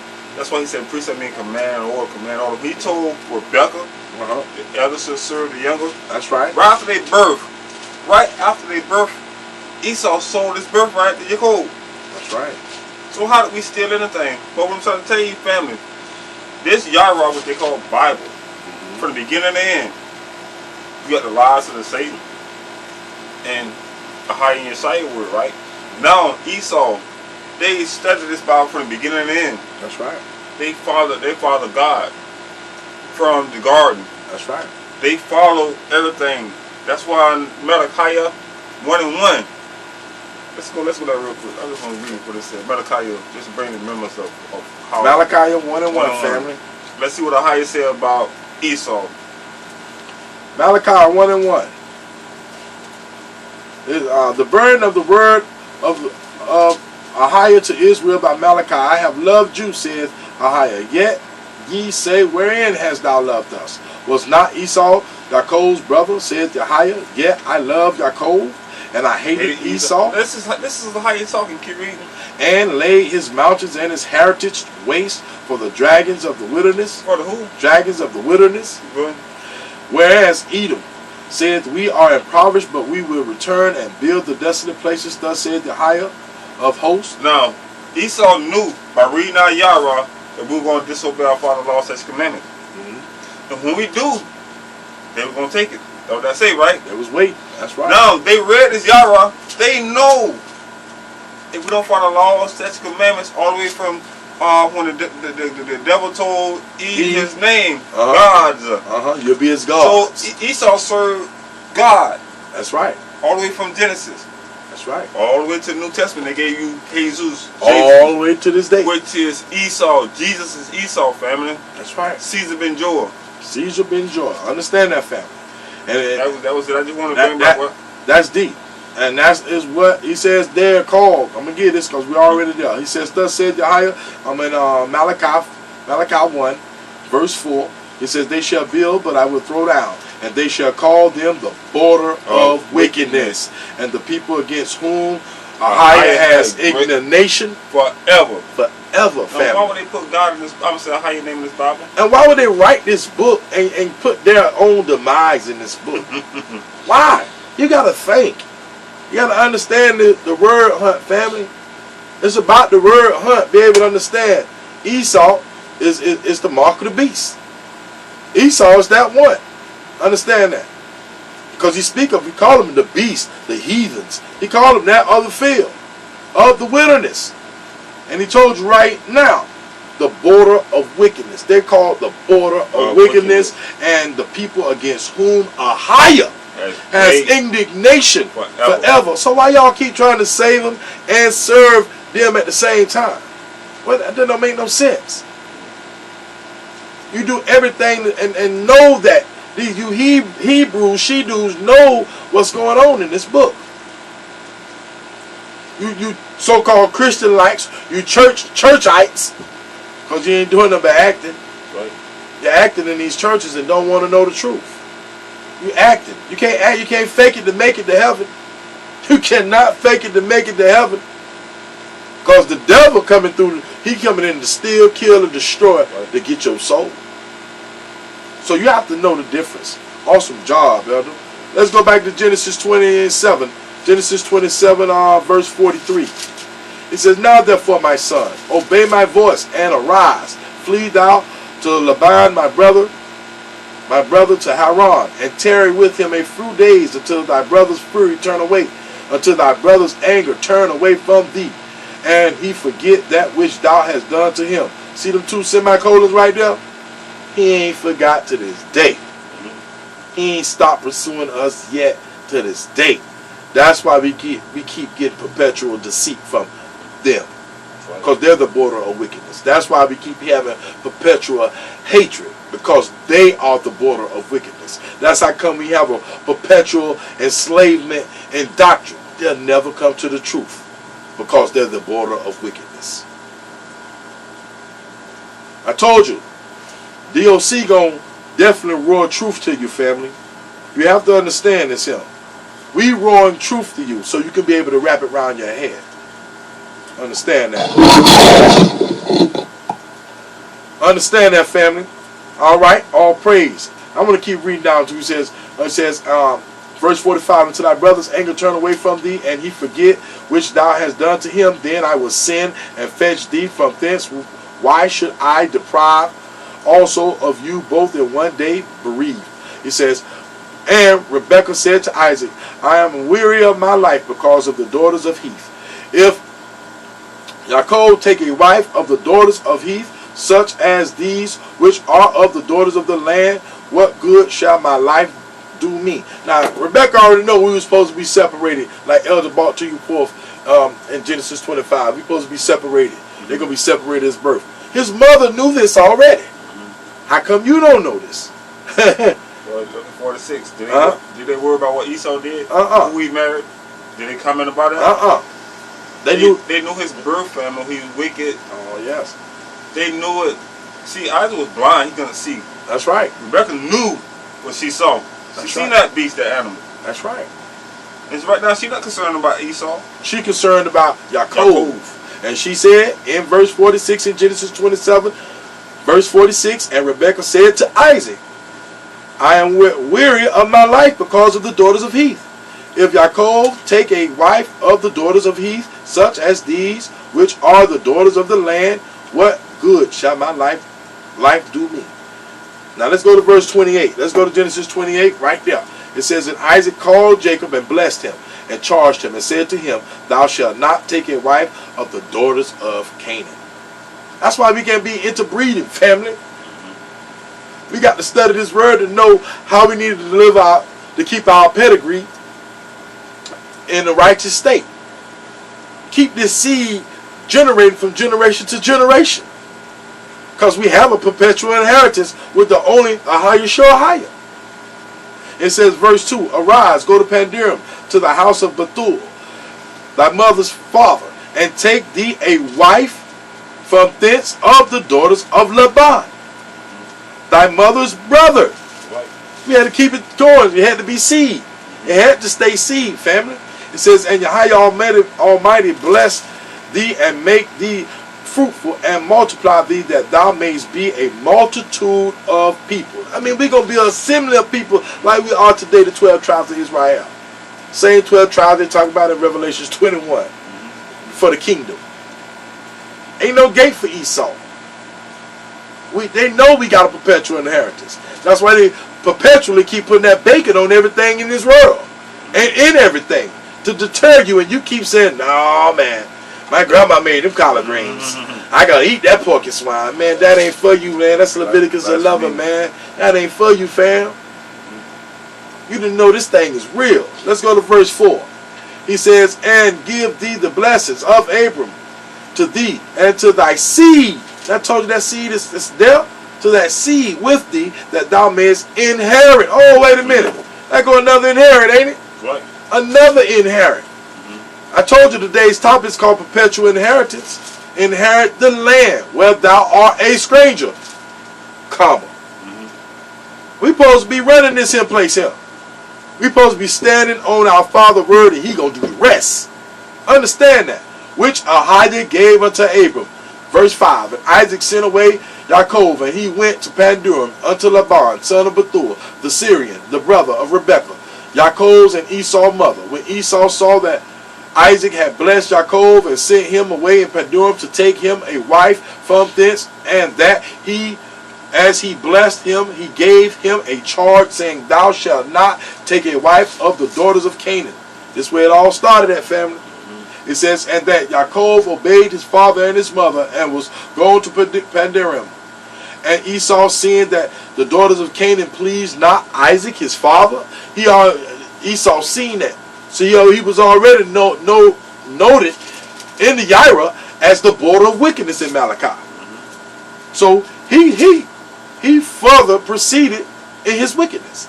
He says, and Esau, Genesis 28, verse 8, and Esau, seeing that the daughters of Canaan pleased not Isaac his father, then went Esau unto Ishmael, and took unto the wives which he had Mahalath, the daughter of Ishmael, Abraham's son, the sister of Nebaioth, to be his wife.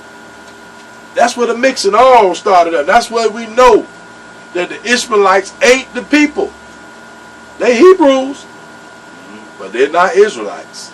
And they have no seed, and they got no covenant, they got no promises, they got no glory. Even they walk around here pretending that they can cover their women's heads up, cover them. They have nothing in our Father's covenant. Understand that. I want you to understand that. He says, and Yaakov went out, verse 10, and Yaakov went out from Beersheba and went toward Haran, and he lighted upon a certain place and tarried there all night, because the sun was set. And he took of the stones of that place, put them for his pillows, and laid down in the place to sleep. And he dreamed, and behold, a ladder set up on the earth, and the top of it reached to heaven. And behold, the angels of Yahweh ascending and descending on it. And behold, Ahiah stood above it, and said, I am Ahiah of Abraham, thy father, and Ahiah of Isaac, and the land whereon thou liest, to thee will I give it, and to thy seed. And the seed shall be as the dust of the earth. We everywhere. Right. He says, and thou shalt spread abroad to the west, and to the east, and to the north, and to the south. We everywhere.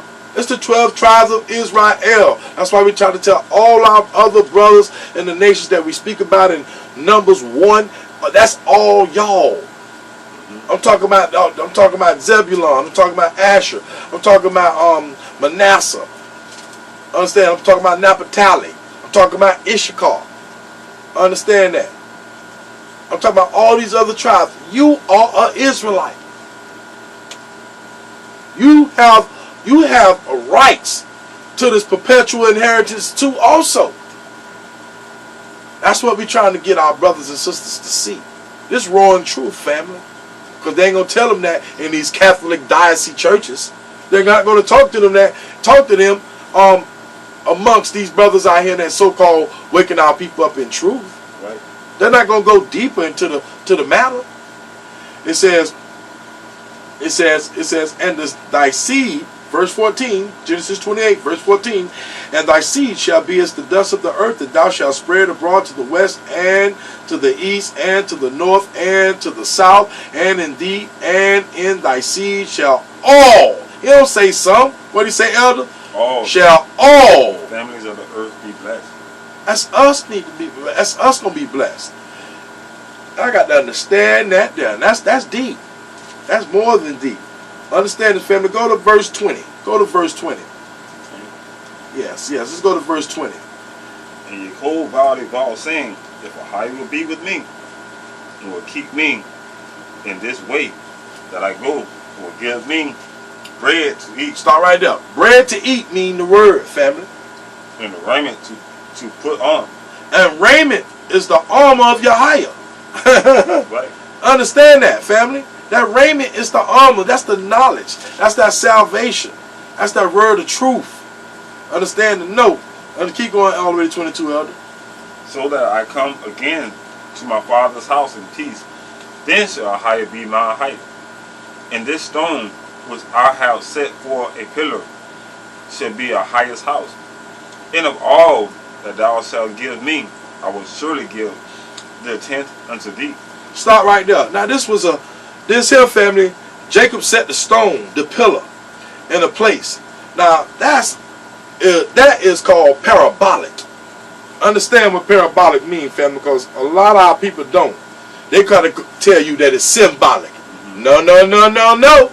That's why I tell you, you got to go from the real hunt. The real hunt, you got to understand what parabolic means. And I'm going to give you a definition of parabolic. Understand that. Parabolic, the definition of parabolic, family, is of or like a parable, or part of, or expressed in parables.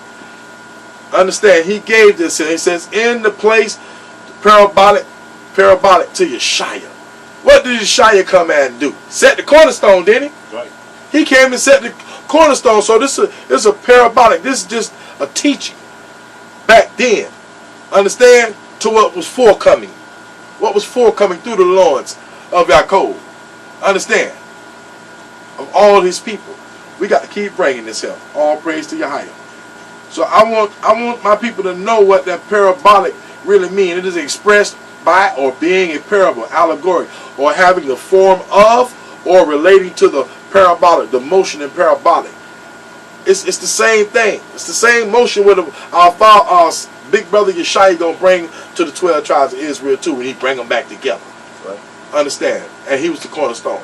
So you see that our brother, Father Yaakov, he gave that. He gave us that. He says, and this is the stone which I have set for a pillar, shall be a highest house. And two semicolons after that house. That's it. That's an end sentence right there.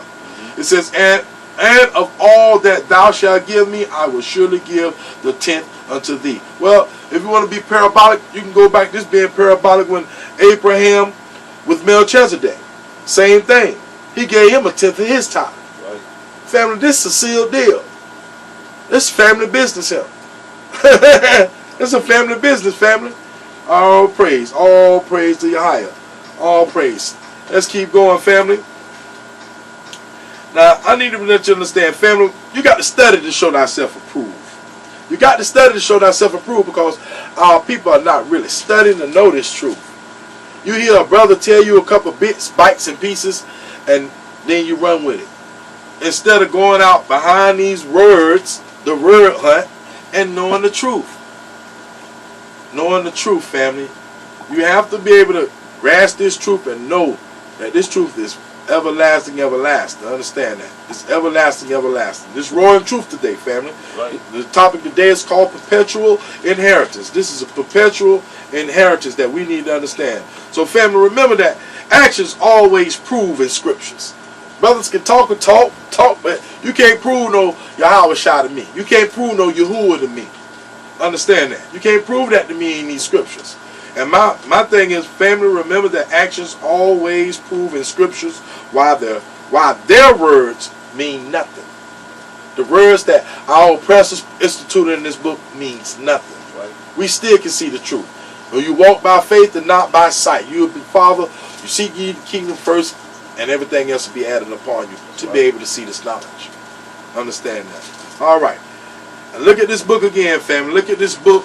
I want you to pause on it. And think about this. It's a word puzzle book. It's the same way we got to do with our Yaira. We got to put this puzzle together. Ain't nobody putting the puzzle together rightly. DOC is putting this puzzle rightly together for you. Right. So you can break free out of that bondage. So you can take that yoke of bondage off your neck. That your oppressor keep trying to tell you that it's what's really going on. Because what's really going on ain't what's really going on. What's going on is lies. That's right. Product of your oppressors is what you are, and we're trying to bring you back. This DOC roaring like lions trying to bring you out. Trying to bring you out of that darkness. Let's carry on. Let's go to let's go now. Let's look at this chapter here. Let's go to Deuteronomy. Let's go to Deuteronomy 4. Deuteronomy 4.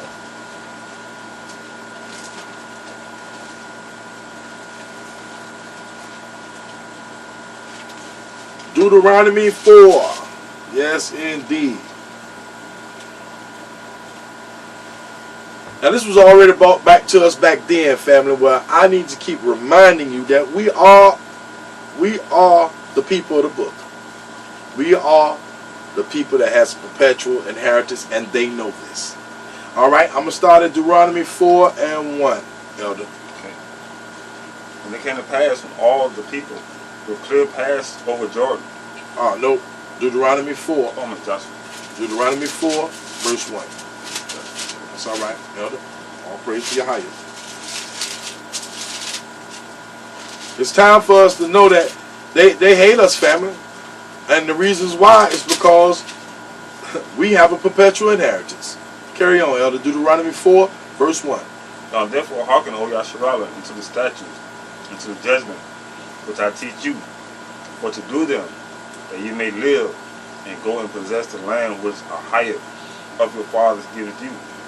You shall not add unto the words. Wow. It's all right there. Did he say you shall not add unto the words? How come you brothers miss Exodus 3, verse 13 through 15 all the time? Right. Talking about Yahuwah and that don't say Yahuwah. It don't transliterate to Yahuwah or Yahweh Shai. Right. Carry on, El. You shall not add unto the words which I command you, neither shall you diminish out from them. Hey, let's look at our that the word. Bring it out, Elder. Bring it out. Let's go to Strong's. Uh-huh. Let's look at the word diminish. Diminish. Like, you know, you just gotta go strong. Blue level. Okay, go ahead. Okay, Get on your book. because y'all was written from Hebrew scroll. Let's go back to that word diminish. Get yours up, Elder. All praise. All praise.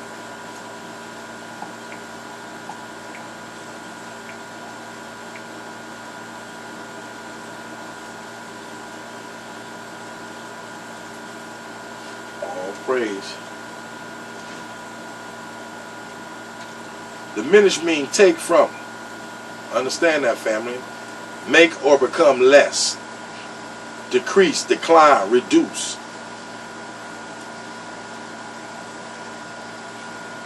Understand that. All praise to Yahweh. That means lessen. Diminish means lessen, shrink, contract, fall off, fall, drop, sink, slump, plummet, plunge. You gotta know. Cut down, cut back, prune, lower, narrow, constrict, restrict, limit. Let's go to the Hebrew Strong's. H, Hebrew 1639. To diminish, restrain, withdraw, abate, keep back, do away, take from, clip. So Hebrew Strong's telling you, don't take away, no clip, keep back, withdraw, restrain. Diminish means take away.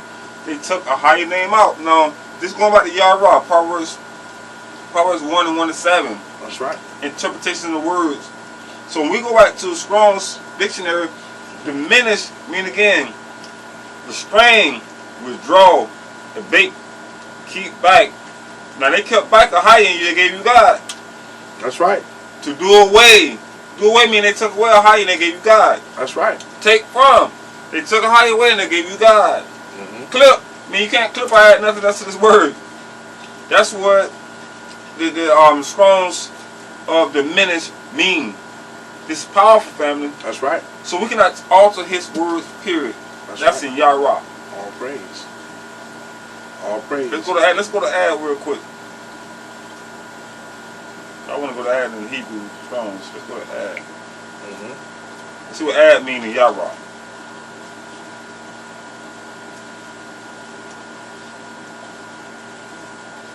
You should not add.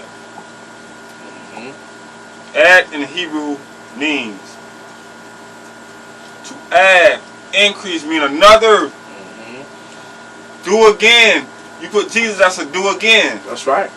To add, increase, to do again. To join one to itself. You cannot join. That's right. It's in other words, it's like joining something to something else, so as to increase the size, increase the lie, and to add to.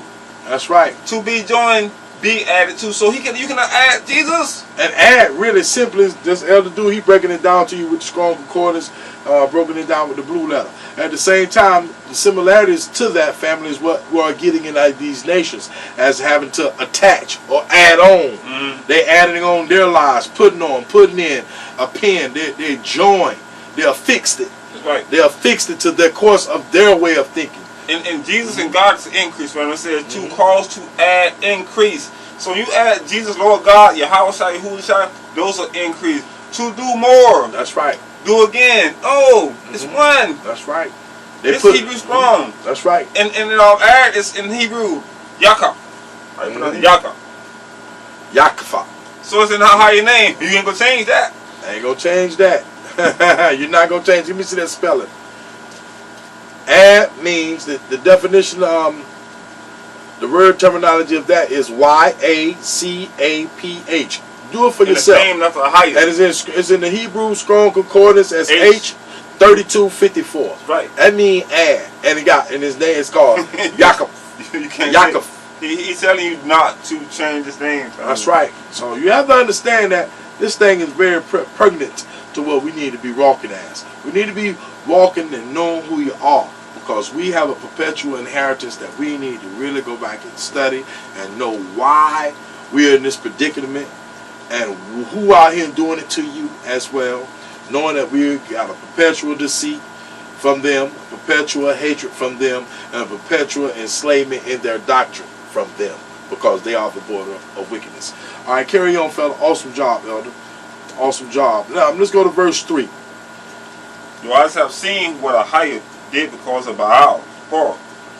All the men that followed Baal, Peor, Ahijah, thy father had destroyed them from among you. All praise, all praise. I'm going to pick up right there, elder, because I'm going to keep going on for that one. All praise to Yahweh. Okay, then it says, but ye that did cleave unto Yahweh are alive, every one of you this day. So our family must did something right. I mean, we got to do right now to get back to his true name. It says, behold, I have taught you statutes and judgments, even as Ahijah commanded me, that ye should do so in the land whether ye go to possess it. When we in this land, we ought to teach his word. This is a command right here. He says, keep therefore and do them. That's a command. He says, for this is your wisdom and your understanding in the sight of the nations. If we're not reading this book, if we're not searching out the scriptures, he said in verse 6, Deuteronomy 4 and 6, keep therefore and do them. For this is your wisdom and your understanding in the sight of the nations, which shall hear all these statutes and say, surely this great nation is a wise and understanding people. For what nation is there so great, who has Yahweh so nigh unto them, and Yahweh is in all things that we call upon for him? And what nation is there so great that has statutes and judgments so righteous in all his law, all this law which I set before you this day? Only take heed to thyself. Keep thy soul diligently, lest thou forget the things which thy eyes have seen, and lest they depart from the heart of all the days of thy life. But teach them, thy sons and thy sons' sons. See, we need to be teaching them the truth. So he's telling you about what he did to Baal Peor back in that time at that mountain. You understand? So he's telling you about that, what he did. He destroyed them. Understand that. Verse 10, he says, especially the day that thou stoodest before Ahijah in Horeb, when Ahijah had said unto me, gather me the people together, and I will make them hear my words. Now that's what we ought to be doing. I told you earlier, you got to understand his words. It's the word hunt, family. It's the word hunt. So brothers can't sit out there and tell you nothing different. If they're not searching these words deeper, like they need to search I am that I am, more deeper, they ain't cut from a higher cloth. He says, I will make them hear my words, that they may learn to fear me all the days that they shall live upon the earth, and that they may teach their children. And ye came near and stood under the mountain, and the mountain burned with fire unto the midst of heaven, with darkness clouds, and thick clouds. And Yahweh spake unto you out of the midst of the fire. Ye heard the voice of the words, but saw no similitude. Only ye heard a voice. It's all it got to be is the word that you need to hear in order to change your mind, renew your thinking. Understand, know your reasonable service. This the word that gonna change you. You can show up and say you tired of this, that, and the third. You can move from this camp to that camp. But if they ain't giving you that truth, the old you gonna keep showing back up. That old lie gonna keep punching back up. Because you're not getting nobody teaching you that truth. That raw lying truth. the roaring lion truth. Understand now. It says, verse 12, and Yahweh spake unto you out of the midst of the fire. Ye heard the voice of the words. The words. But saw no similitude, only ye heard, and he declared unto you. He declared unto you, family. He declared unto you his covenant, which he commanded you to perform. Even 10 commandments he wrote them upon 2 tables of stone. And Yahweh commanded me at that time to teach you statutes and judgments, that ye might do them in the land whether ye go over to possess it. That's what you're supposed to be doing right now in this land right now. But they're trying to hold you back because they know we have a perpetual inheritance. You need to know that. Right. It says, take ye therefore good heed unto yourselves, for ye saw no manner of similitude on the day that Ahijah spake unto you in Horeb of the midst of the fire. Let ye corrupt yourselves and make you graven images, the similitude of any figure, the likeness of male or female, the likeness of any beast that is on the earth, the likeness of any winged fowl that flieth in the air. When they serve the eagle on everything, is on the other 12 nations that suppress us, Moldavia, Germany, Austria, all these other nations that they're talking about. Because there's 12 nations of those Ishmaelites that they talking about, right, that they spanned it off. Understand? And it's 12 tribes of Israel that we are the chosen and the elect. Understand that? He says, verse 18, the likeness of anything that creepeth on the ground, the likeness of any fish that is in the waters beneath of the earth. Well, you got people riding around here with fish things on the back of their car like they're going to get you in, with Jesus' name in it. Don't be so ignorant to that. Our Father has a name. His name is Ahijah. He says, at least thou lift up thy eyes unto heaven, and when thou seest the sun and the moon and the stars, even all the host of heaven, shouldest be driven to worship them and serve them, which Ahijah has divided unto all nations under the whole heaven.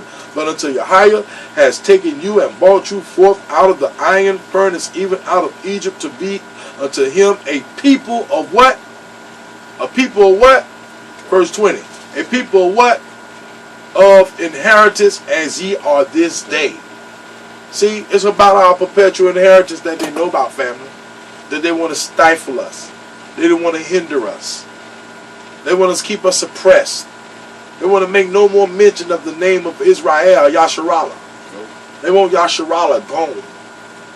And now we wake you back up wearing our fringes, letting this lion roar again. Understand that? We letting that lion roar again. Let that lion roar again. Let it roar. Right. Understand that? That's what we need to be out here doing. Roaring the truth. His real word. His real doctrine. Not this here perpetual enslavement doctrine that they want to keep bringing to you. Not this perpetual hatred they want to keep telling you. When you tell them the truth, they think you are of a cult or anything. They just know you got a perpetual inheritance. They know you are the people. Understand that? They want to keep on giving you that perpetual deceit too. When you found the truth, they want to take you back around and give you the Sifa. They want to give you the Sifa and tell you his name is Yahuwah or Yahweh. It's always a perpetual deceit of them because they are the border of wickedness, family. You gotta realize if we read the Bible for real, and stop playing, we read for real. Ahijah says in Exodus 20, he said the enemies of Ahijah. So Psalms 83. All other nations besides Yasharallah hate Ahijah, law, statutes, commandments. But they know if we're not following the law, statutes, commandments, they can beat us down and keep us in captive in bondage, family. That's right. Again, if we don't go back to Yahweh, law, statutes, commandments, interpretation of words. That's right. Interpretation of words. Wisdom. This is a family matter. All praise. You generally just read you about the seed. All praise. Fruit seeds don't change. Don't change. Now why y'all should rather see you change? We ain't no monkey, we ain't no animal. That's right. We see that there was proven in scriptures Esau is a beast. That's right. He's the hairy beast. We proved that in scripture. Now, scripture showing you he's a beast. He's an animal. He was red. The dragon that was cast out of heaven. In Revelation, what color was he? That red dragon. Red dragon. Because of Esau. Red. Red beast. That's right. He gave power to the beast, family. That's right. Which is Esau, which is Jesus, which is, I'll take the J off as Esau. That's right. Come on, he created them. Their creation. Right. Their creation. We come from the dust of the ground, family. We come from the dust of the ground out of Maya. As the more deeper you dig, the more darker we get. Why y'all should rather black people have melanin That's in right. our blood and Esau don't? He's a beast. That's right. He's an animal. He's an animal. He was created. He's a So you beast. get to know that he was created, family, and know who we are. We are chosen. We are a chosen priesthood. We was created for this. That's why I told you we was created for the foundation of the earth. Esau came after all that was created, family. Esau hated Ahiah. Esau hated his birthright. Came out hated. Esau hated his parents. Esau hated his brother. That's right. And the devil got cast out of the kingdom. Because he didn't want to serve Because he hated Adamiah. Ahiah. And he hated Adamiah. He hated Adamiah. He did not want to bow to Adamiah. That's why I tell you, we have rulership. We have kings. What kings do? Kings rule, man. Kings rule. And Esau don't want to bow down to us. That's But right. Ahiah said that's going to happen, right? That's right. It's going to happen. That's why the devil pursue us right now to this day. With he want to keep his foot in anything that we try to proceed in, because he the God of this world. God Israel, the God of this world. That's why we have it so bad here.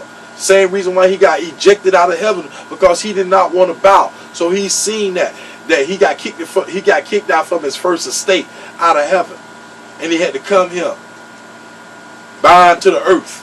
Understand that. The Father did that to him. So now we need to know who we are as a people and know the reasons why we have a perpetual inheritance, and who we got pursuing us, and who's our oppressor. The product of our own oppressor is right before you, family. You gotta realize, where did Adam get their strength from? Satan. That's right. Tell you that in Revelation. Also, Matthew 4:1. Which those servants told you, sight, you bow down to me, all this be yours on. What Esau did, That's okay. right. That's right. I serve you. That's their power, family. The devil. Revelation devil. 12:9. That's right. All praise. Let's go to Genesis. Let's go to Deuteronomy 6, family. Deuteronomy 6. Deuteronomy 6. And our Father keep telling you about the land. We in this land, we still need to be doing our heritage right now in this land. Let's go to Deuteronomy 6, verse 1. I catch this in. It says, now these are the commandments, the statutes, and the judgments which Ahiah had commanded to teach you, that ye might do them in the land whether ye go to possess it. That's anywhere. We supposed to be in this truth. People in Argentina, people in all these Venezuela, South America. Understand? Our people need to still be learning this truth, that we are the people of the book. We are the people of the Yaira. In Hispaniola. All that. We are the people. In Cuba. We are the people. But they suppress our dog nation. And we're not. We're not Hamites. We Shemite. Don't let nobody fool you and tell you that lie. Because in the Zonovan it tell you about the Hamites. Who the progenitor of the Hamites is Ham. But not the Negroes. So you have to know you are part of a perpetual inheritance. But you won't know if you don't study to show thyself approved. You won't know that. Alright? Deuteronomy 6, verse 2. That thou mightest fear Ahiah to keep all his statutes and his commandments which I command thee, that thou and thy son's son, all the days of thy life, and that the days may be prolonged. You do this work, the Father will prolong your life upon this earth. It says, hear thee therefore, Israel, and observe to do it, that it may be well with thee, and that ye may increase mightily, and the Ahiah of thy fathers has promised thee in the land that floweth with milk and honey. Understand that, family. Let's go to 12. Verse 12. Then beware lest thou forget Ahiah. That's why we're giving you this truth, family. That's why we roar like a roaring lion.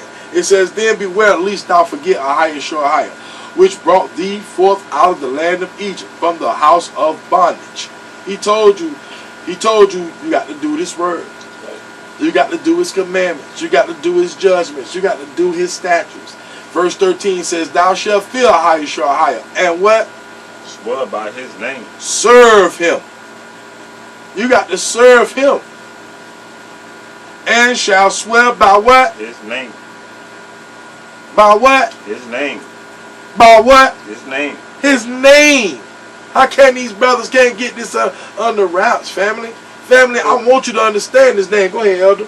Again, you said this last week in class, but 12, beware lest thou forget Ahiah, which brought thee forth out of the land of Egypt from the house of God. When did he do that? Exodus 3. Exodus 3. He gave his name to Yasharallah. And he told them. The reason why he's trying to renew your mind. Renewing of your mind. That's right. Renew your mind. Exodus 3:14. That's right. How is doing this? Hold up. And that's why they keep trying to destroy your mind. That's why they keep giving you a perpetual deceit. That's why they keep giving you perpetual lies, perpetual hatred, perpetual enslavement in their lying doctrine. Understand this, family. Because 14 is a key verse. Ye should not go after gods. Other gods. So that's he right. said his name in 13. That's right. Right? Thou shalt fear higher. And a higher name. And swear by his name. Ye should not go after other gods. Other gods of the people which are round about you. All these churches, all these dignitaries around this world that show that they got their God, their Buddha, they this. No, we have a higher. The true Ahiah, which he tell you in verse 14, you shall not go after other gods of the people which are round about you. Ain't no Kabbalah, ain't no Voodooism, ain't no more God, ain't no Ishmael God. It's only one Ahiah. Verse 15, for Ahiah, sure Ahiah is a jealous Ahiah among you, lest the anger of Ahiah be kindled against thee and destroy thee from what? Off the face of the earth. Ahiah said he's jealous. Now how in the world can he be jealous if his name is God? Wow. How in the world can't he? That's a good one, Elder. He can't be jealous if his name is God. I that again, Elder. Again, Ahiah said he's jealous. If his name is God and all these gods around the world, how can he be jealous? How can his name be God? Right. Hold up. That's what that depends on the rule right there. Calm down, honey. All right. You shall diligently keep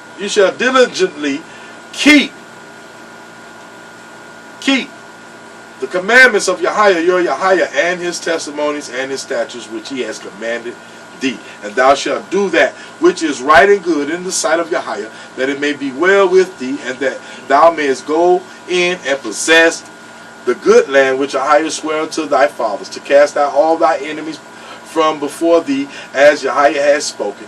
And when thy son asks thee in time to come, saying, what mean the testimonies and the statutes and the judgments which Yahweh has commanded you? Then thou shalt say unto thy son, we were Pharaoh's what? Bondman. And in bondman in Egypt, and Yahweh brought us out of Egypt with what? A mighty hand. A mighty hand. And Yahweh showed signs and wonders great and sore upon Egypt, upon Pharaoh, and upon all his household before our eyes. So you claim you're a Hebrew, but you forgot what the Father did when he told Pharaoh, when he told him his name, told Moses to go tell Pharaoh his name. Exodus 9:16 says, for this very deed, for this very cause has I raised thee up, that my name may be known through all the earth. That's right. Again, now he said Egypt again. Why how he keep going to Egypt? That's right. In 22. How you shoot signs of wonder and great sore upon Egypt, upon Pharaoh, and upon all his heart before your eyes, and brought thee us from thence with with his might. And he gave us the land which we swore unto our fathers. That was the promise. Right. And Yahweh commanded us to do all these statutes, to fear Yahweh for our good, always, that he might preserve us. Preserve means take care of, protect. Preserve us alive as it is this day. And it shall be our righteousness if we observe to do all these commandments before Yahweh as he has commanded us. Understand this. What's our righteousness, man? He says our righteousness. Obedience. Obedience, if we observe to do all these commandments. Let's go to Romans 9. Family, what is our righteousness? What right do we have in his love for us? All these other nations tell all these perpetual lies, the perpetual deceit, the perpetual hatred, the perpetual enslavement of their doctrine towards our people, this Hebrew nation, when we know we set apart. Understand this, family. We know we are set apart. Let's carry Romans 9, Elder. Give me Romans 9. Read 1 and 4. 1 and 4. 1 through 4. I say the truth of Ahia, and I lie not. What you say he do? I say truth in Ahia. He said he lie. I lie not. My conscience also bearing witness in the Holy Spirit that I have great heaviness and continuous sorrow in my heart. Stop right there. Just like Elder spoke of in verse 1, Romans 9, verse 1, I say the truth. This the truth. Told you, this the roaring truth right here, family. This deserves a roaring truth right here. This the roaring truth. Mashiach, I lie not. My conscience also bearing me witness in the Holy Spirit. Not no Holy Ghost. A ghost is a dead deity. Dead. Understand that. When Yeshua left and say he got to send the comforter, he didn't say I'm going to send the ghost. Dead. He said I'm going to send the Spirit. The Holy Spirit. The Spirit is life, family. That's right. The ghost is dead. Oh, praise. Go ahead, Elder. Verse 2. That I have great heaviness and continual sorrow in my heart. Start right there. Just like me and Elder, we have a lot of grief about our people getting tried and lied to in these perpetual lies. That's why we get on here every Shabbat and get here and give you our all. Understand that. Because these things take preparation. These sermons take preparation from our Father. Just don't get on here and do what we want to do. We come here to give y'all roaring truth about His will, about His commandments, about His judgments, about His statutes, about His one and only begotten Son, and about His one and only name, not names, His only name. Right. Ahia. We have the perpetual inheritance. Right. That's everlasting, endless. When you gonna come to be able to understand that and constrain that or wrap that around your mind? That's the grief we have for giving our people this. We sitting here and fight for y'all. Understand that. This Defender of Commandments, right. DOC. Understand that, family. Carry on, Elder. Verse 3. For I could wish that myself were accursed from Ahia, but for my brethren, my kinsmen, according to the flesh. Who is the flesh? Joshua, the chosen seed. Mm-hmm. Who are Israelites. Who are what? Who are Israelites. Who are what? Who are Israelites. Whom pertaining the adoption. What we got? Pertaining the adoption. Stop right there, Elder. That's why I say, family, what is our righteousness? What right do we have in His love for us? Carry on, Elder. And the glory. And the glory. And the covenant. And the covenants. And the giving of the law. And the giving of the law. And the service of Ahia. And the service of Yahweh. And the promises. And the promises. Who are the fathers. In whom, as concerning the flesh, the Messiah came. Mashiach came. Over all, lasting forever, so be it. Hey, stop right there, Elder. That's for us, family. That's what we have.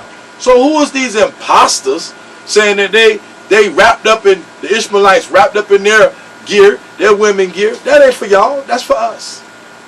That ain't for y'all. That's for us. What part of this in you have? I don't see who are Muslims. I don't see who are Christians. I don't see who what they call the other people are called Pentecostal. I'm going to churches. Pentecostal. I don't see who are Baptists. I don't see who are Seventh-day Adventists. I say they want you to recognize, remember your heritage. He say, remember who are Israelites. Right. To whom pertaineth the adoption and the glory and the covenants and the giving of the law and the service of Yahweh and the promises. Oh, so where everybody else at? Where everybody else at? Let's go to 11. Let's go to 11, Elder. For the children being not yet born, neither having done any good or evil, that the purpose of Ahia according to the elect. Stop right there. You see it, Elder. You see it, don't you? It says that the purpose, it was purposely, intentionally done this before the foundation of the earth, family. I told you worked 6 days and rested. All right, what he said? But of him that called it. He says again, 11, for the children being not yet born, neither having done any good or evil, that the purpose of Ahiah according to the election might stand, not of works, but in him that called it. Now that tell you already, he already pre-adventured us. He says that the purpose of Yahweh according to the election might stand, not of works, but of him that called. He already spoke and called the thing back in Genesis 1. Let there be light. Right. He already called it in existence, family. And that the purpose of Yahweh according to the election, he already picked this elect. He already know who was going to be a servant because Yeshua was dealt with him. Understand that. That's verse 2. Genesis 1, verse 2. Understand that. He says, it was said unto her that the elder shall what? Serve the younger. No, we just explained that. 25. We just broke that down. And I'm telling you, family, this is why they hate us. Paul saying in this scripture, remember. That's right. And Esau got any doubt that we stole something from him. Paul said, I'm going to re-break it to your mind again. That's right. He said, and it was said unto her. That's right. He reminded you. Paul reminding you. Just what my elder reminded you what Ahiah told Right. Rebecca. That's right. That's Exodus 25 and 25. He said, and the elder shall serve the younger. It says, as it's written, Yaakov have I loved, and Esau have I hated. So that was why Esau was born from Satan. That's right. Ahiah said he hated him because he know he going to transgress. He hated Ahiah, he hated the laws, he hated his brothers, he hated everybody. From the beginning, Right. he told you in Malachi he's the border of wickedness. And he know that you have a perpetual inheritance, family. That is why you're being searched. That's why you've been destroyed. That's why you've been lied to. That's why you're never going to get the truth from your pastor. And then for your so-called he might not want to give you that truth either. From telling you the wrong name day one. Because the real name, like I say all the time, is Ahiah in Exodus 3 verse 13 through 15. So we still have a perpetual hatred in our own nation. That's why you need to figure out what side you're really lying on. Whose name are you going to be calling to stand up for in the end of times? Because in 2nd Exodus 2, verse 44 through 48 tell you, you need to be calling on Ahiah. That's how you're going to get your crown. All right? It says, as it is written, Jacob, Yaakov have I loved, but Esau have I hated. That is why you know he hate us. He know who we are. He know we got a perpetual inheritance. Let's go to Deuteronomy. Here, Deuteronomy, elder. That's right. They know also this too. Deuteronomy 7 and 6. All praise to Yahweh. Thou art an holy people. Thou what? Or holy people. Unto Ahiah. The Elohim. The who? The Elohim. Alahayim. And Ahiah has chosen thee to be a special people unto himself. All the people that are on the face of Adamaya the earth. Stop right there. Elder telling y'all that true transliteration out of our book right here. Alahayim. Right. Understand? There ain't no Elo nothing. Right. Ain't no Elohim. There ain't no El Shaddai. None of that. All those are a lie too. Always. All that is coming from Baal. The devil. Almighty is almighty. So when you see almighty next to God, that's right. Almighty knocks down on that God family. That's right. That's right. All praise to Yahweh. That's right. So we are, he says, for thou art a holy people unto Ahiah. Ahiah has chosen thee to be a special people unto himself above all people that are upon the face of the earth. So don't be telling your pastor, oh yeah, everybody getting in. Everybody ain't getting into the kingdom. Everybody's not getting into the kingdom. The kingdom was for chosen people, a chosen seed, a special vine. That is the ones that going to get into the kingdom. Understand that. Ain't nothing going to suffice that. Because the Father tell you, I change not. He haven't changed from Abraham. He haven't changed from Isaac. And he did not change from Yaakov, which is Jacob. Just so you will know this and keep that validated in your memory banks. Understand that. Let's carry on. Let's go to Amos 3 and 2. He just told you, he says, for thou art holy people unto Ahiah. For Ahiah has chosen thee to be a special people unto himself above all the people that are upon the face of the earth. Understand that, family. Understand that. We got to know who we are as a people. He only chose us. I told you we have a perpetual inheritance. A perpetual inheritance. Understand that. Amos 3 and 2. Amos 3 and 2. Elder, give me 2 all the way to 3. Ye only have I known out of all the families of the earth.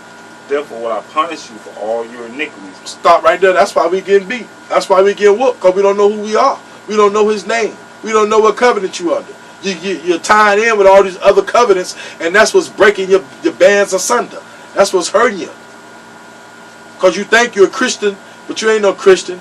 You think you're a Hebrew-like. You ain't no Hebrew-like. I here calling Christ and telling our people about God, and keep reiterating, not defending that lie that the oppressor taught you and telling you their real name and using that as a teaching efficacy, and then soon get rid of that as a teaching efficacy. Because he tell you in Exodus, what? Exodus 23, you're not supposed to even say, be called on the name God. That's right.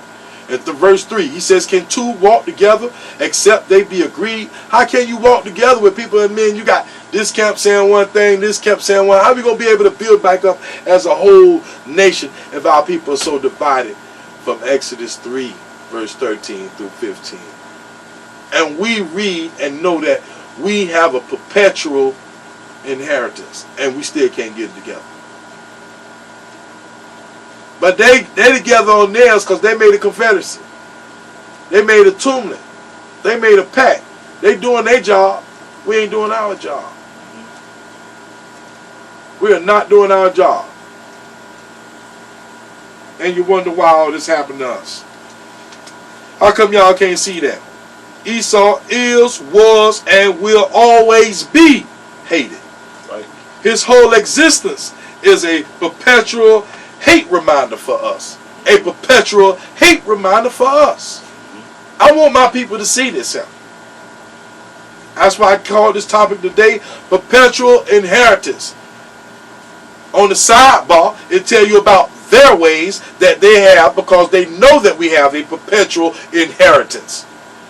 Their ways are their perpetual deceitfulness, their perpetual hatred towards us as a people and a nation of Hebrew Israelites. A perpetual enslavement of their doctrine. These churches, these brothers out on the street ain't even graduated yet in this true knowledge. Right. Understanding the real doctrine Yeshua came and taught. Understand that, family. Understand that. And he says, he told you right here in Amos 3 and 2, you only have I known of all the families of the earth, therefore, I will punish you for all your iniquities. Let's keep carrying on. Let's go to Matthew 15. Let's go to Matthew 15, family. Since we know that, you're going to know this here too also. Read that one verse for us, Elder. 15? Yeah. 15 and what? 15 and 24. This is all the people Yeshua came for. But he answered and said, I am not sent but unto the lost sheep of the house of Yasharallah. Only the lost sheep of the house of Yasharallah. He just told you in Amos 3 and 2, it's only you that I know and all the people on the face of the earth. So how can we not understand who we are as a people when we got all this food in this book for us to eat? This the bread. This the bread of life. This the truth. This is the truth. Understand me, family.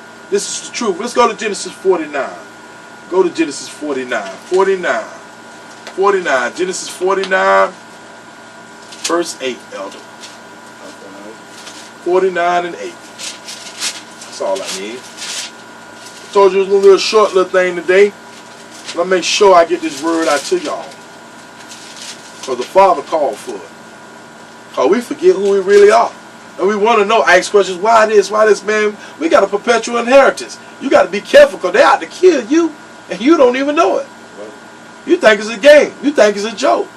Y'all flossing out there and don't know we got our real oppressors doing what they need to be doing.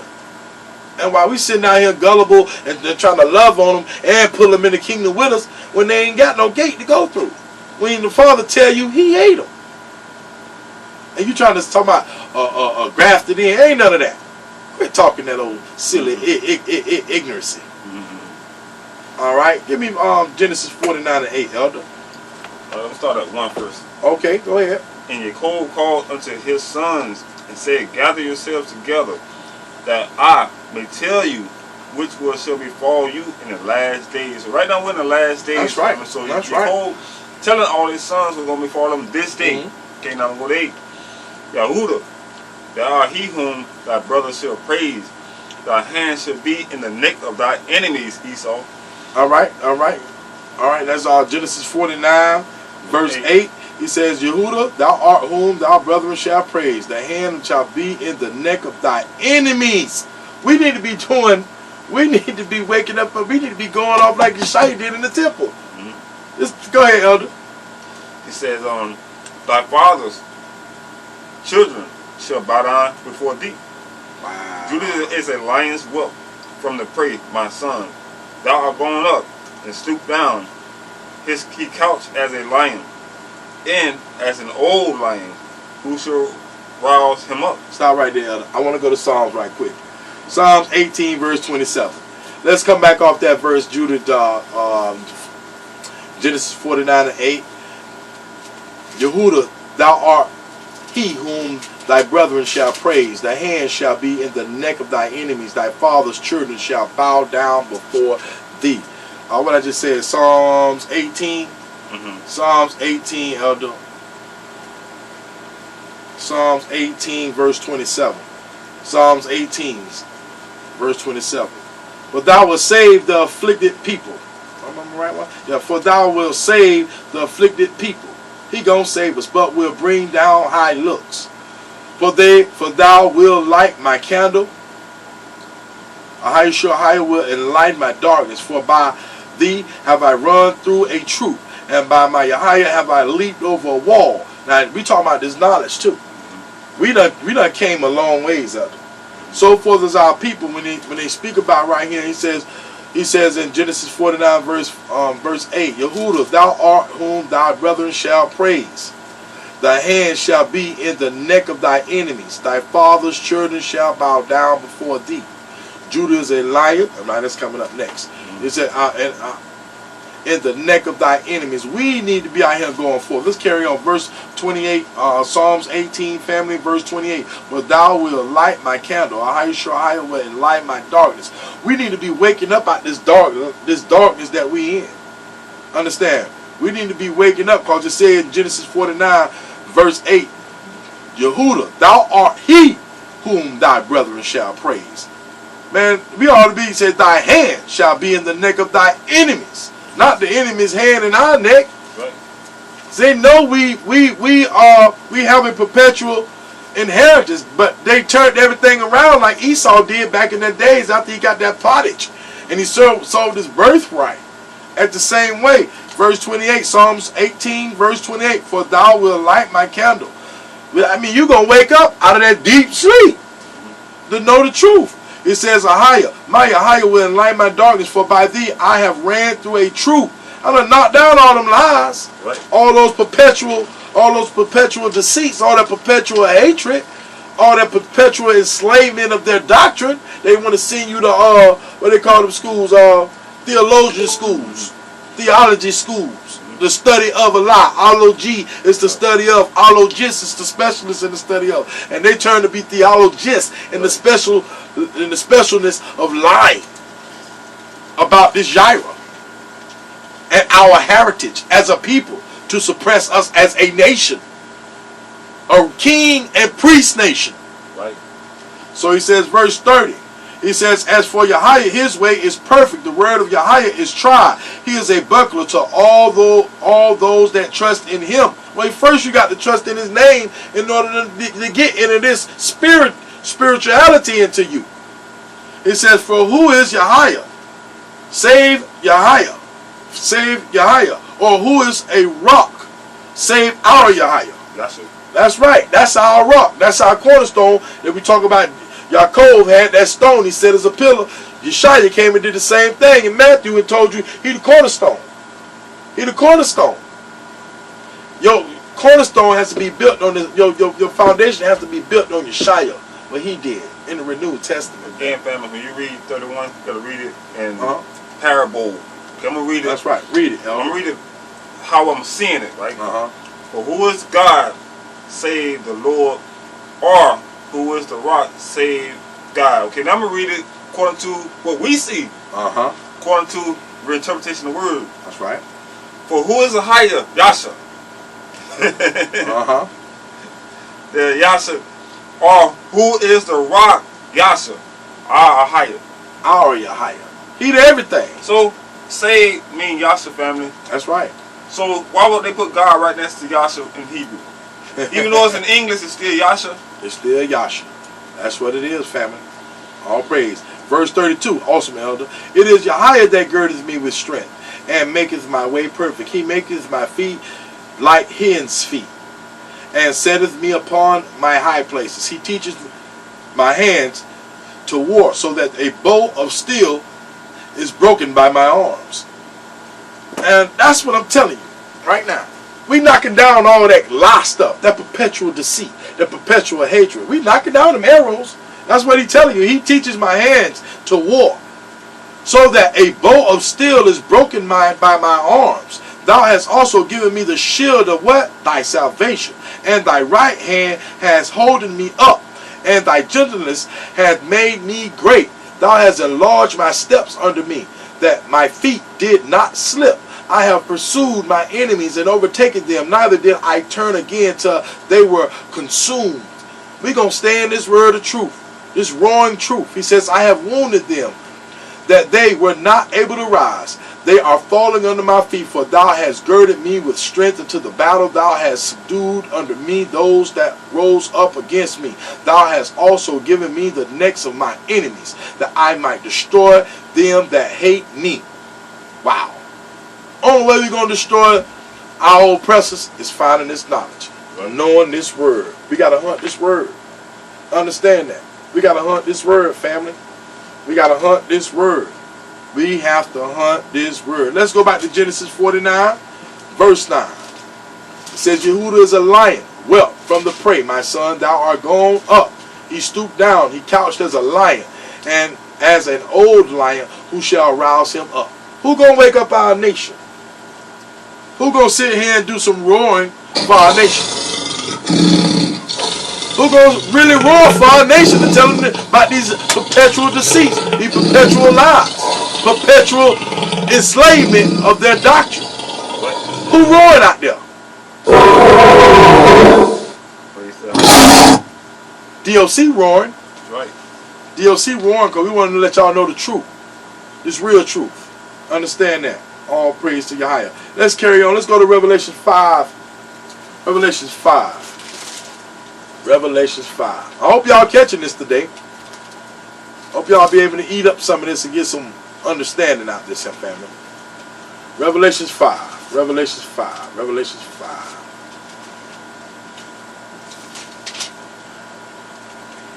Yes, all praise to Yahweh. Revelation 5, verse 1.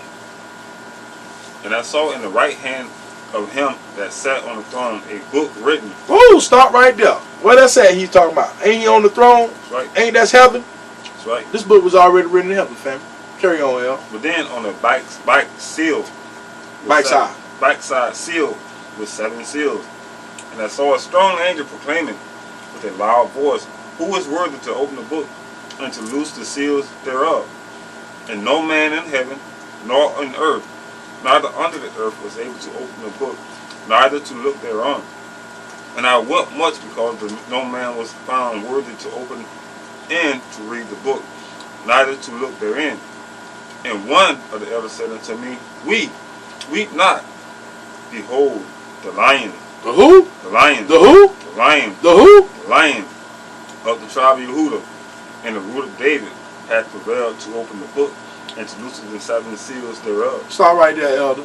He told you the lion. The lion. Now I had my elder to go back and read that the first time in Matthew. Go back to Matthew, elder, in your book. The lion. Matthew 15 again. The lion. He was only son for the lost house of Israel. That's why I tell you, we have a perpetual inheritance. He was sent to bring back the lost tribes back to be an heir of the kingdom. Understand that. And he just told you in Revelations 5 and 4. And I wept much because no man was found worthy to open to read the book, neither to look thereon. And one of the elders said unto me, Weep not, behold, the Lion of the tribe of Yehudah, the root of David, has prevailed to open the book and to loose the bands, loose the 7 seals thereof. Go ahead, elder. But he answered and said, I'm not sent but to the lost sheep of the house of Yasharallah. Keep going. Then came she and worshipped him, saying, I do, help me. And he answered and said, it's not meant to take the children's bread and cast it to dogs. Didn't I tell you he called us children? Right. Didn't I tell you we got a father and his name is Ahaya Shahaya? Right. Didn't I tell you we have a set apart? We're set apart from everybody else. I told you name is 3 and 2. He only known us the family. Tell it again, elder. It's not meant to take the children's what? It's not meant to take the children's bread. All right. And cast Stop right there. The bread is the word. Right. And nobody else, this is not for them. Because he told you in 15:24 what it is. I was only sent to the lost sheep of the house of Israel. They know we have a perpetual inheritance, family. And they can't touch us from that. But you got to touch this word. You got to study this word. Keep going, elder. 27. No. Yeah, go ahead and give it to them. And she said the truth, the Shire. She admitted. Yet the dogs eat the crumbs. The who? The dogs eat the crumbs. The who? The crumbs fall from their master's table. Then Yeshua answered and said unto her, O woman, great is thy faith, be it unto thee, even as thou wilt. Stop right there, elder. That's good. He said the dogs. He called these other nations out here dogs, beasts, ravens, all these other different names, Fox. goats. Yeah, this fox. He gave you many different names. But he only called us my children, my elect ones, My brother. my devout. Understand? And he called Esau the border of wickedness. Understand what the border is. I mean, they right there for everything. They everything. They still sitting on the border of Korea, South Korea right now, fighting. Staring the people eye to eye. Because they evil. The border of wickedness. This is the land that we in, that we supposed to be already taking over. Right. Knocking down all them crosses and all that different so-called religions, which the definitions we call held down and restrained in their mindset, because they're teaching you that stuff. All praise to Yahweh. All praise to Yahweh. All right, all praise to Yahweh. That's an awesome job. Let's go back in, man. The word is not for everyone, family. This word is just for Israel only. Right. I understand that. Let's go to Revelation 22, man. Revelation 22, elder. Excuse me. Revelation 22:14. I'm about to say, man, y'all got to get it right. That's what was coming out of my mouth. There's too much evidence in here. Our Father loves us just that much. And you got to love Him. Let me go on to Revelation 14. 22. Revelation 22, verse 14, family. My bad. Revelation 22. Sorry about that, elder. Go ahead, elder. Blessed are they that do His commandments. Blessed are who? They that do His commandments. Family, y'all got to do the commandments. That's that I gave you plenty of scriptures about the commandments. And Deuteronomy, man. Deuteronomy 4. It's about the commandments, family. Carry on, elder. That they may have right to the tree of life, and they may enter through the gates into the city. That's right. Go ahead, elder. Go all the way to 19. For without our dogs, For without our dogs sorcerers, and sorcerers, whoremongers, murderers, idolaters, and whosoever liveth and maketh a lie. Whosoever loveth and maketh a lie. Don't love them lies that your bishop teach y'all. Christ bless. Don't love those lies. Lies is when they put Lord God did in that book. That's right. Esau Them did lies. Whosoever loveth and maketh a lie, and you believe it. Verse 16, elder. Already 19. Yeshua have sent my angel to testify unto you these things, to the churches. I am the root and the offspring of David, and the bright morning star. And the bright morning star. And it says, verse 17, he says, and the spirit of the bride say, come, and let him that heareth say, come, and let him that athirst come, and whosoever will, let him take the water of life freely. For I testify unto every man that heareth the what? Word. The words. Didn't I tell you the word? It's back to this word, honey, ain't it? Our Father keep talking about that word. You got to put this word together. Right. He said the words of the prophecy of this book. If any man shall add unto these things, Yahweh shall add unto him the plagues that are written in this book. And if any man shall take away from the what? From the what? 19. From the Yahweh. And if any man shall take away from the words of the book of this prophecy, Yahweh shall take away his part out of the book of life, and out of the holy city, and from the things which are written in this Yahweh. Understand that, family. He ain't playing with us. He is not playing with us. So we need to know us as a people. And now, for the ones who do not, who do take away from this book, now this, I mean his name, his laws, his commandments, and judgments. You don't want that roaring light to come back, man, and you doing all that malice. You don't want that roaring light to come back and act like that. Understand this, family? Now, let's get deeper, family. I'm going to go to the pseudepigrapha. And this about to wrap it up for you. I'm going to the pseudepigrapha. The pink. That's all right, yo. I'm going to get it for you. Where you at? Yeah. We're going to the pseudepigrapha now. I'm going to read this to you, family.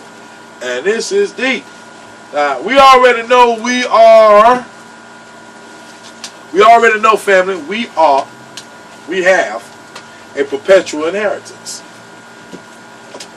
So by us having a perpetual inheritance that we've been getting done in our whole life, we have to be able to understand the reasons why, what's behind that. Like my elders say, we always go back to the garden. We're going to go back to the garden right now. From the beginning. And I'm reading out of the Old Testament Superpeter for the pink one, which is like mauve, but it's pink to me. It says, we were going to read off of page 42, First Enoch. And I said, and like me and elders said, you got to go get these other books in order to search. It says, the measurement of the Garden of Eden and the judgment and praise of the elect one. I saw in those days, and I want you to listen to this, family, because this is very deep. And when I tell you that the name and knowing that we have a perpetual inheritance, this stands tall. It says, I saw in those days that long ropes were given to those angels, and hoisting up their own respective portions of the ropes, they soared, going in the direction of the northeast. And I asked the angel, saying unto him, why have those angels hoisted those ropes and gone off? And he said unto me, they have gone in order to make measurements. The angel who was going with me also said unto me, the angels are the ones who shall bring the measuring ropes of the righteous ones, as well as their binding cords, in order that they might lean upon the name of a higher of spirits, forever and ever. That is what we have to do. We got to lean upon his name. He says, then the elect ones shall begin to walk with the elect ones. These are the measurements which shall be given to faith, and which shall strengthen righteousness, and these measurements shall reveal all the secrets of the depths of the earth. Once you follow that name, did you hear that? That name is important. He says, who have been destroyed in the desert, those who have been devoured by the wild beasts. That's what he called everybody in the field, the other nations. And those who have been eaten by the fish of the sea, so that they all return and find hope in the day of the elect one. For there is no one who perished for a higher of spirits, and no one who should perish. And those who are in heaven above and all the powers receive a command. One voice, one light like fire. I told you it's only one, and him, the first word. Did I tell you, remember that? The first word. They shall bless, extol, and glorify with wisdom. They shall be wise in utterance, in the spirit of life, and in a higher spirits. He placed the elect one on the throne of glory, and he shall judge all the works of the holy ones in heaven above, weighing in the balance of their deeds. And when he shall lift up his countenance in order to judge the secret ways of theirs by the word. I told you, by the word of the name of a higher of spirits. Then they will all speak with one voice. Ain't nobody out there gonna be saying no, oh Jesus, God, ain't gonna be none of that. Speak with one voice, blessing and glorifying, extolling and sanctifying the name of a higher of spirits. And he will summon all the forces of heaven and all the holy ones above and the forces of Yeshua, the cherub, seraphim, Ophanim, all the angels of the governance, the elect one and the other forces on the earth and over the water. On that day they shall lift up in one voice, blessing, glorifying, and extolling in the spirit of faith, in the spirit of wisdom and patience, in the spirit of mercy, in the spirit of justice, in the spirit justice and peace, and in the spirit of generosity. They shall all say in one voice, blessed is he, and may the name of a higher of spirits be blessed forever and evermore. All the vigilant ones in heaven above shall bless him. All the holy ones who are in heaven shall bless him. All the elect ones who dwell in the garden of life shall bless him. Every spirit of light, every spirit of light. Now you have spirit of darkness is out here too, and ain't telling you the truth about that name. Every spirit of light that is capable of blessing, glorifying, extolling, and sanctifying your blessed name shall bless him. And all flesh shall glorify and bless your name with an exceedingly limitless power forever and ever. For the mercy of Yahweh of spirits is great in quantity, and he is long-suffering, all his work in all the dimensions of his creation. He has revealed to the righteous, the elect ones, in the name of a higher spirits. It got to be the name to get this knowledge, family. He just said name for what, 20 times? Yeah, you got to get the name, family. I don't know what y'all so-called brothers out there doing, but y'all need to get some ketchup. Y'all need to eat some ketchup, man, because this right name is where it's at. And if you don't do this, I'm going to read you this, because it's called for the condemnation of the ruling class and blessedness of the righteous ones. They think they're going to get away. Everybody is not going to escape. If you calling on them deities, you're going right with them. He says, thus said Yahweh, commanded the kings, the governors, the high officials, and the landlords. Ho! Landlords. Land devil. I mean world lords. You got world lords, your landlords. And said, open your eyes. Lift up your eyebrows if you are able to recognize the elect one. Understand, recognize your Shia truth. Because he was the elect one that sit down and gave us an example, our Savior, Yahshua. The 12 apostles, he taught the 12 apostles, and that was our example. He says, open your eyes and lift up your eyebrows if you're able to recognize the elect one. Yahweh of spirits has sat down on the throne of his glory, and the spirit of righteousness has been poured out upon him. The word of his mouth will do the sinners in. And all the oppressors shall be eliminated from before his face. On the day of judgment, all the kings, the governors, the high officials, and the landlord shall see and recognize him. How y'all think y'all ain't gonna meet him? But like I just read you down here, all of them called that name in one consent. Everybody, the angels in heaven, everybody called his name, and his name is Yahweh. He says, how he sits on the throne of his glory and righteousness is judged before him, and that no non-cynical talk shall be uttered in his presence. But non-cynical talk mean, non-essential talk mean, it ain't gonna be, well, I messed up, or I thought his name was this, or what's his name? He says, and that no non-essential talk shall be uttered in his presence. Then pain shall come upon them as a woman in travail with birth. Pangs. When she is giving birth, the child enters the mouth of the womb, and she suffers from childbearing. One half portion of them shall glance at the other half. They shall be terrified and dejected. I mean dejected. That means shot up out of heaven. Dejected means you dejected from a plane. Right. You're getting thrown out. It says, and pain shall seize them when they see that the Son of Man sitting on the throne of his glory. These kings, governors, and all that has been concealed, for the Son of Man was concealed from the beginning. Did I tell you he was already there from the beginning, family? Right.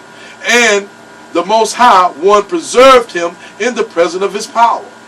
Then he revealed him to the holy and to the elect ones. The congregation of the holy ones shall be planted, and all the elect ones shall stand before him on that day. All the kings of the governors of the high officials, all these so-called congressmen, presidents, and all this stuff that so-called stand to plead in our nation and not knowing we the kings and the rulership. Understand we have a perpetual inheritance, and this land is our land. It says, and those who rule the earth shall fall down before him on their faces and worship and raise the hopes in that the Son of Man they shall beg and plead for mercy at his feet. But Yeshua of the spirits, Yeshua of spirits himself will cause them to be frantic, so that they shall rush and depart from his presence. Which they're speaking of Yeshua. It says, their faces shall be filled with shame, and their countenance shall be crowned with darkness. So he will deliver them to the angels for punishments, in order that vengeance shall be executed on them, oppressors of his children and his elect ones. Wow. It says, it shall become quiet, a scene for my righteous and elect ones. They shall rejoice over the kings, the governors, the high officials, and the landlords, because the wrath of a higher of spirits, of Yeshua of spirits, rest upon them, and his sword shall obtain from them a sacrifice. The righteous and the elect ones shall be saved on that day, and from thenceforth they shall never see the faces of the sinners and the oppressors. So, brother, you out here sinning by calling on this wrong name and oppressing our people. This is for you. A higher spirits will abide over them. They shall eat and rest and rise with that Son of Man forever and ever. The righteous and the elect ones shall rise from the earth, and shall cease being a downcast face. They shall wear the garments of glory. These garments of yours shall become the garments of life. A higher Yeshua of spirits. Neither shall your garments wear out, nor your glory come to an end before higher spirits. All praises to the highest sure higher. Understand that, family. We need to know this in another difference, family. That these things that the Father has set forth for us has to go forward. And we can sit here and play with it, but don't. Understand that. But I'm going to read you verse 63 out of the Super Beautiful again. Read you this part. It says, because we have formerly neither had faith nor glorified the name of your higher spirits and kings, nor glorified a higher in all his creation. We have put our hopes upon the scepters of our empires. Now on the day the rulers are him. Now on the day of our hardship and our tribulation, he is not saving us. And we have no chance to become believers. For a higher is faithful in all his works. His judgments and his righteous and his judgments have no respect of persons. That's all I'm going to read. There's more to that one, but I'm going to cut that right there, family, because I'm going to read that. But I gave you just enough to keep you hungry. And I'm going to read that again in another chapter because it's so heavy. This is DOC, family. Today's topic. Today's topic was the truth. I'm going to give it to you like that there. Today's topic. Perpetual inheritance. Perpetual inheritance. Perpetual inheritance, family. They hate us because of our perpetual inheritance, family. That's why I came out roaring truth for you today. Roaring truth, telling you about the perpetual deceit, the perpetual hatred, perpetual enslavement. Who gonna roar for us? Who gonna roar? DOC roaring. We roaring the truth to our people. Not Adam.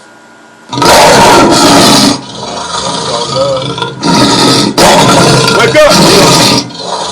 Wake up! Oh, we waking up all our people. Understand that, family. This is the way it goes today.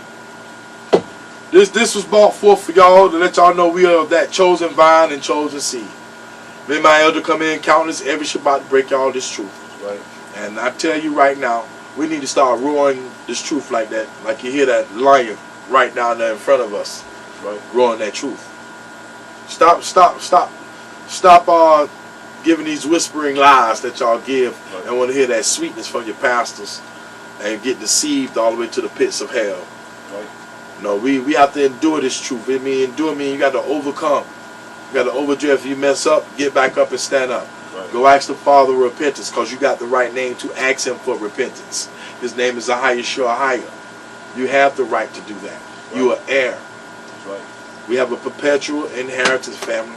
Don't be blind. Don't let nobody take you off from that and say, oh no, we this people. You ain't that people. You don't want to be that people at the end of the days.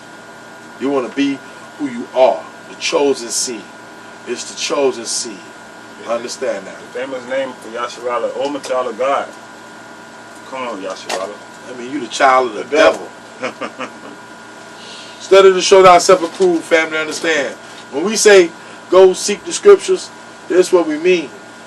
Word hunt. That's right. Get that word, know the etymology behind these words, and know the etymology behind God, Lord, and Jesus. Quit just saying something and trying to make yourself sound like you know, and you don't know. You itching your way closer to She-Hulk.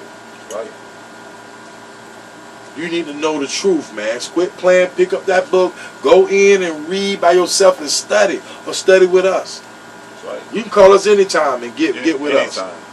And we're going to tell you the truth. But how you going to learn if you ain't taking this book and opening it and breaking it down? And you got to have the Spirit. You have to be baptized in the name of Yeshua. That's the only way. That's the only way you're going to see it. To see this truth. You got to renounce and disannul all that what you was taught to in the first place. Bring that scripture out, Elder. What's that we read? Isaiah 28. Isaiah 28. Get that. Yeah. Before we go, family, we're going to give you this inscription. My elder gave it to me, and I'm going to pass it on. Line for line, precept for precept. Oh, praise to Yahweh. 289. Isaiah 28. Isaiah 28, family, before we go. And this is like a jewel for you. It's all praise. It says, whom shall he teach knowledge? And whom shall he make to understand doctrine? Them that are weaned from the milk and drawn from the breast. When you're still carnal. If you're not weaned from the milk and drawn from the breast, then you're still carnally discerning. From precept must be upon precept, precept upon precept, line upon line upon line, here a little and there a little. For with stammering lips and another tongue will he speak to this people. Now he said no matter what Adam tried to deceive us with, no matter what word, no matter what language, no matter how he scattered us to the four corners of the earth, so we're going to be everywhere, right? He said this is how you're going to understand his word. Line upon line, precept upon precept. That's right. You little there a little. When he said my name is I am that I am, that's a precept meaning command. That's right. He said don't eat swine flesh, that's a precept of command. That's right. He said your cold name is your cold, that's a precept of command. When he said Sarai name be the Sarai, that's another precept which is command. He said keep my Sabbath day, that's another command. Family. So that's right.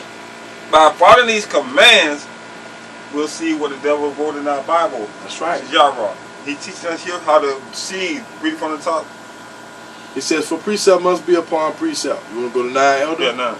He says, whom shall he teach knowledge? Now, how you going to teach somebody knowledge if you ain't going by what he telling us in his Yahweh? True doctrine. He says, and whom shall he make to understand doctrine? It's only one doctrine, family. One. It says, them that are weaned from the milk and drawn from the breast. For precept must be upon precept. Precept upon precept, line upon line, here a little and there a little. For with stammering lips and another tongue will he speak to this people, to whom he said, this is the rest, wherewith ye may cause the weary to rest, and this is the refreshing. Yet they would not hear. Now he's saying, who going to believe our report? But it's truth. That's right. How he's giving us instructions. That's right. But he said, this is going to make some people stumble and fall. So I'm saying, whom? He said, this is the rest wherewith ye may cause the weary to rest. And this is the refreshing, yet they were not here. Everything that They will not hear everything. Go ahead, Elder. But the word of Ahia was into them. That's Again, right. he said the word of Ahia. Now, if Ahia ain't said, That's it's right. not a Ahia word. That's right. That's how we can discern these lies in this Bible. That's the modern words, family. But the word of Ahia was into them, precept on precept, precept on precept. Line upon line, line upon line. Here a little, there a little. That's right. That they might go and fall backwards and be broken and snared and taken. But the word of Ahia, he's come for men that rule this people which is in Jerusalem. All praise, all praise.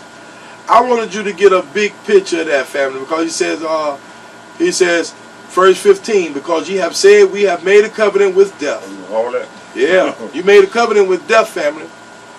When you sitting out here calling on these other names, calling on that God and Lord, you said, because ye have said we have made a covenant with death. I died for Jesus. You said that. Because ye have said we have made a covenant with death. You got married, or to death us do us part. Whoa.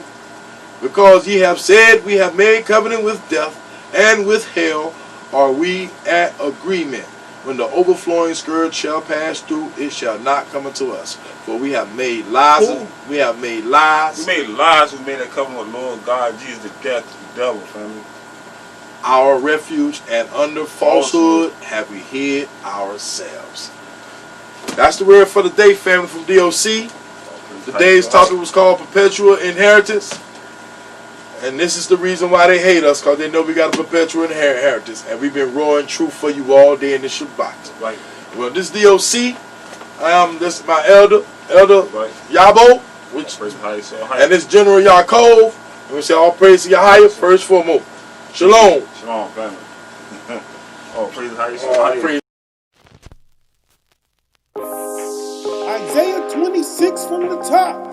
In that day shall this song be sung in the land of Judah. We have a strong city, salvation of a higher appointed for war and bulwark. Verse 2, open ye the gate, that the righteous nation, which keepeth the truth, may enter in. I gotta think for the truth, so I get in that kitchen and dish it like I am supposed to. They got their finger on mute, denying the proof, complacent, not even open to. Call it a message, acknowledge your lessons, make your amends, repent for your sins if you live in wrong. I gotta think for the truth, so I get in that kitchen and dish it like I am supposed to. They got their finger on mute, denying the proof, complacent, not even open to. Call it a message, acknowledge your lessons, make your amends, repent for your sins if you live in wrong. Look, as far as my eyes can see, we live in our prophecy. These are the days to not be amazed when things are defend. Just stick to the plan. Don't deal with the friction that come with the licking from all of the plagues that's coming your ways. You thought you could ditch them, but no, they ain't missing. I tell you no lies, it's fact over fiction. Yeah. The upcoming war is right at the door. You needed a sign, he's giving you more. So seek out the kingdom and reap your rewards. We leveling up, but we moving it forward. Yeah. But they up in the dosage, heavy psychosis, smoking on weed, but really deceived. They pulling up lean, it's really a potion, stuck in the ocean, sitting there floating. What are you thinking? What are you hoping? Huh? Check out Deuteronomy, the 28th chapter. You will see some of the options we received. The Father promised, He decreed. If you don't do this, I'ma curse you like that. If you follow this, I'ma bless you like that. What do we do? Kept turning our back. Put off the covenant, acting a fool again, breaking the rules and sinning like hooligans, loving the world while casting our pearls.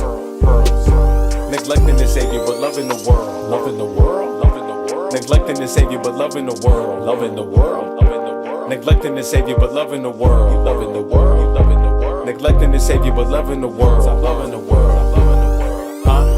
I gotta think for the truth, so I get in that kitchen and dish it like I am supposed to. They got their finger on mute, denying the proof, complacent, not even open to. Call it a message, acknowledge your lessons, make your amends, repent for your sins if you live in wrong. I gotta think for the truth, so I get in that kitchen and dish it like I am supposed to. They got their finger on mute, denying the proof, complacent, not even open to. Call it a message, acknowledge your lessons, make your amends, repent for your sins if you live in wrong. To all of my activists, don't lean king. Stick to your practices, stay clean. No need for the cursing while spitting these verses. The babies are listening, know what I mean. You don't gotta like it or even agree. Look, I would just rather you get on the team. Forget what your mammy did or what your pappy did. Stick to the script and the rest is a breeze. Open your eyes up and then you will see. We showing the way of Christ the King. The enemy lurking so often the murkers. We gotta be perfect and keep it supreme. Better stay clean. The enemy lurking so often the murkers. We gotta be perfect and keep it supreme. These devils will not get my vocals. The polars a hoax and they just wanna see who is asleep. They just wanna see who is asleep. They just wanna see who is asleep.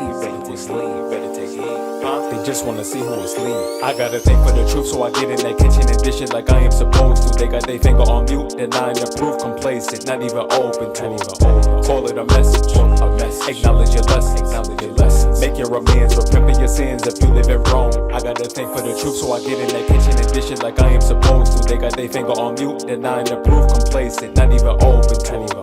Call it a message, acknowledge your lessons, make your amends, repent for your sins if you live in Rome.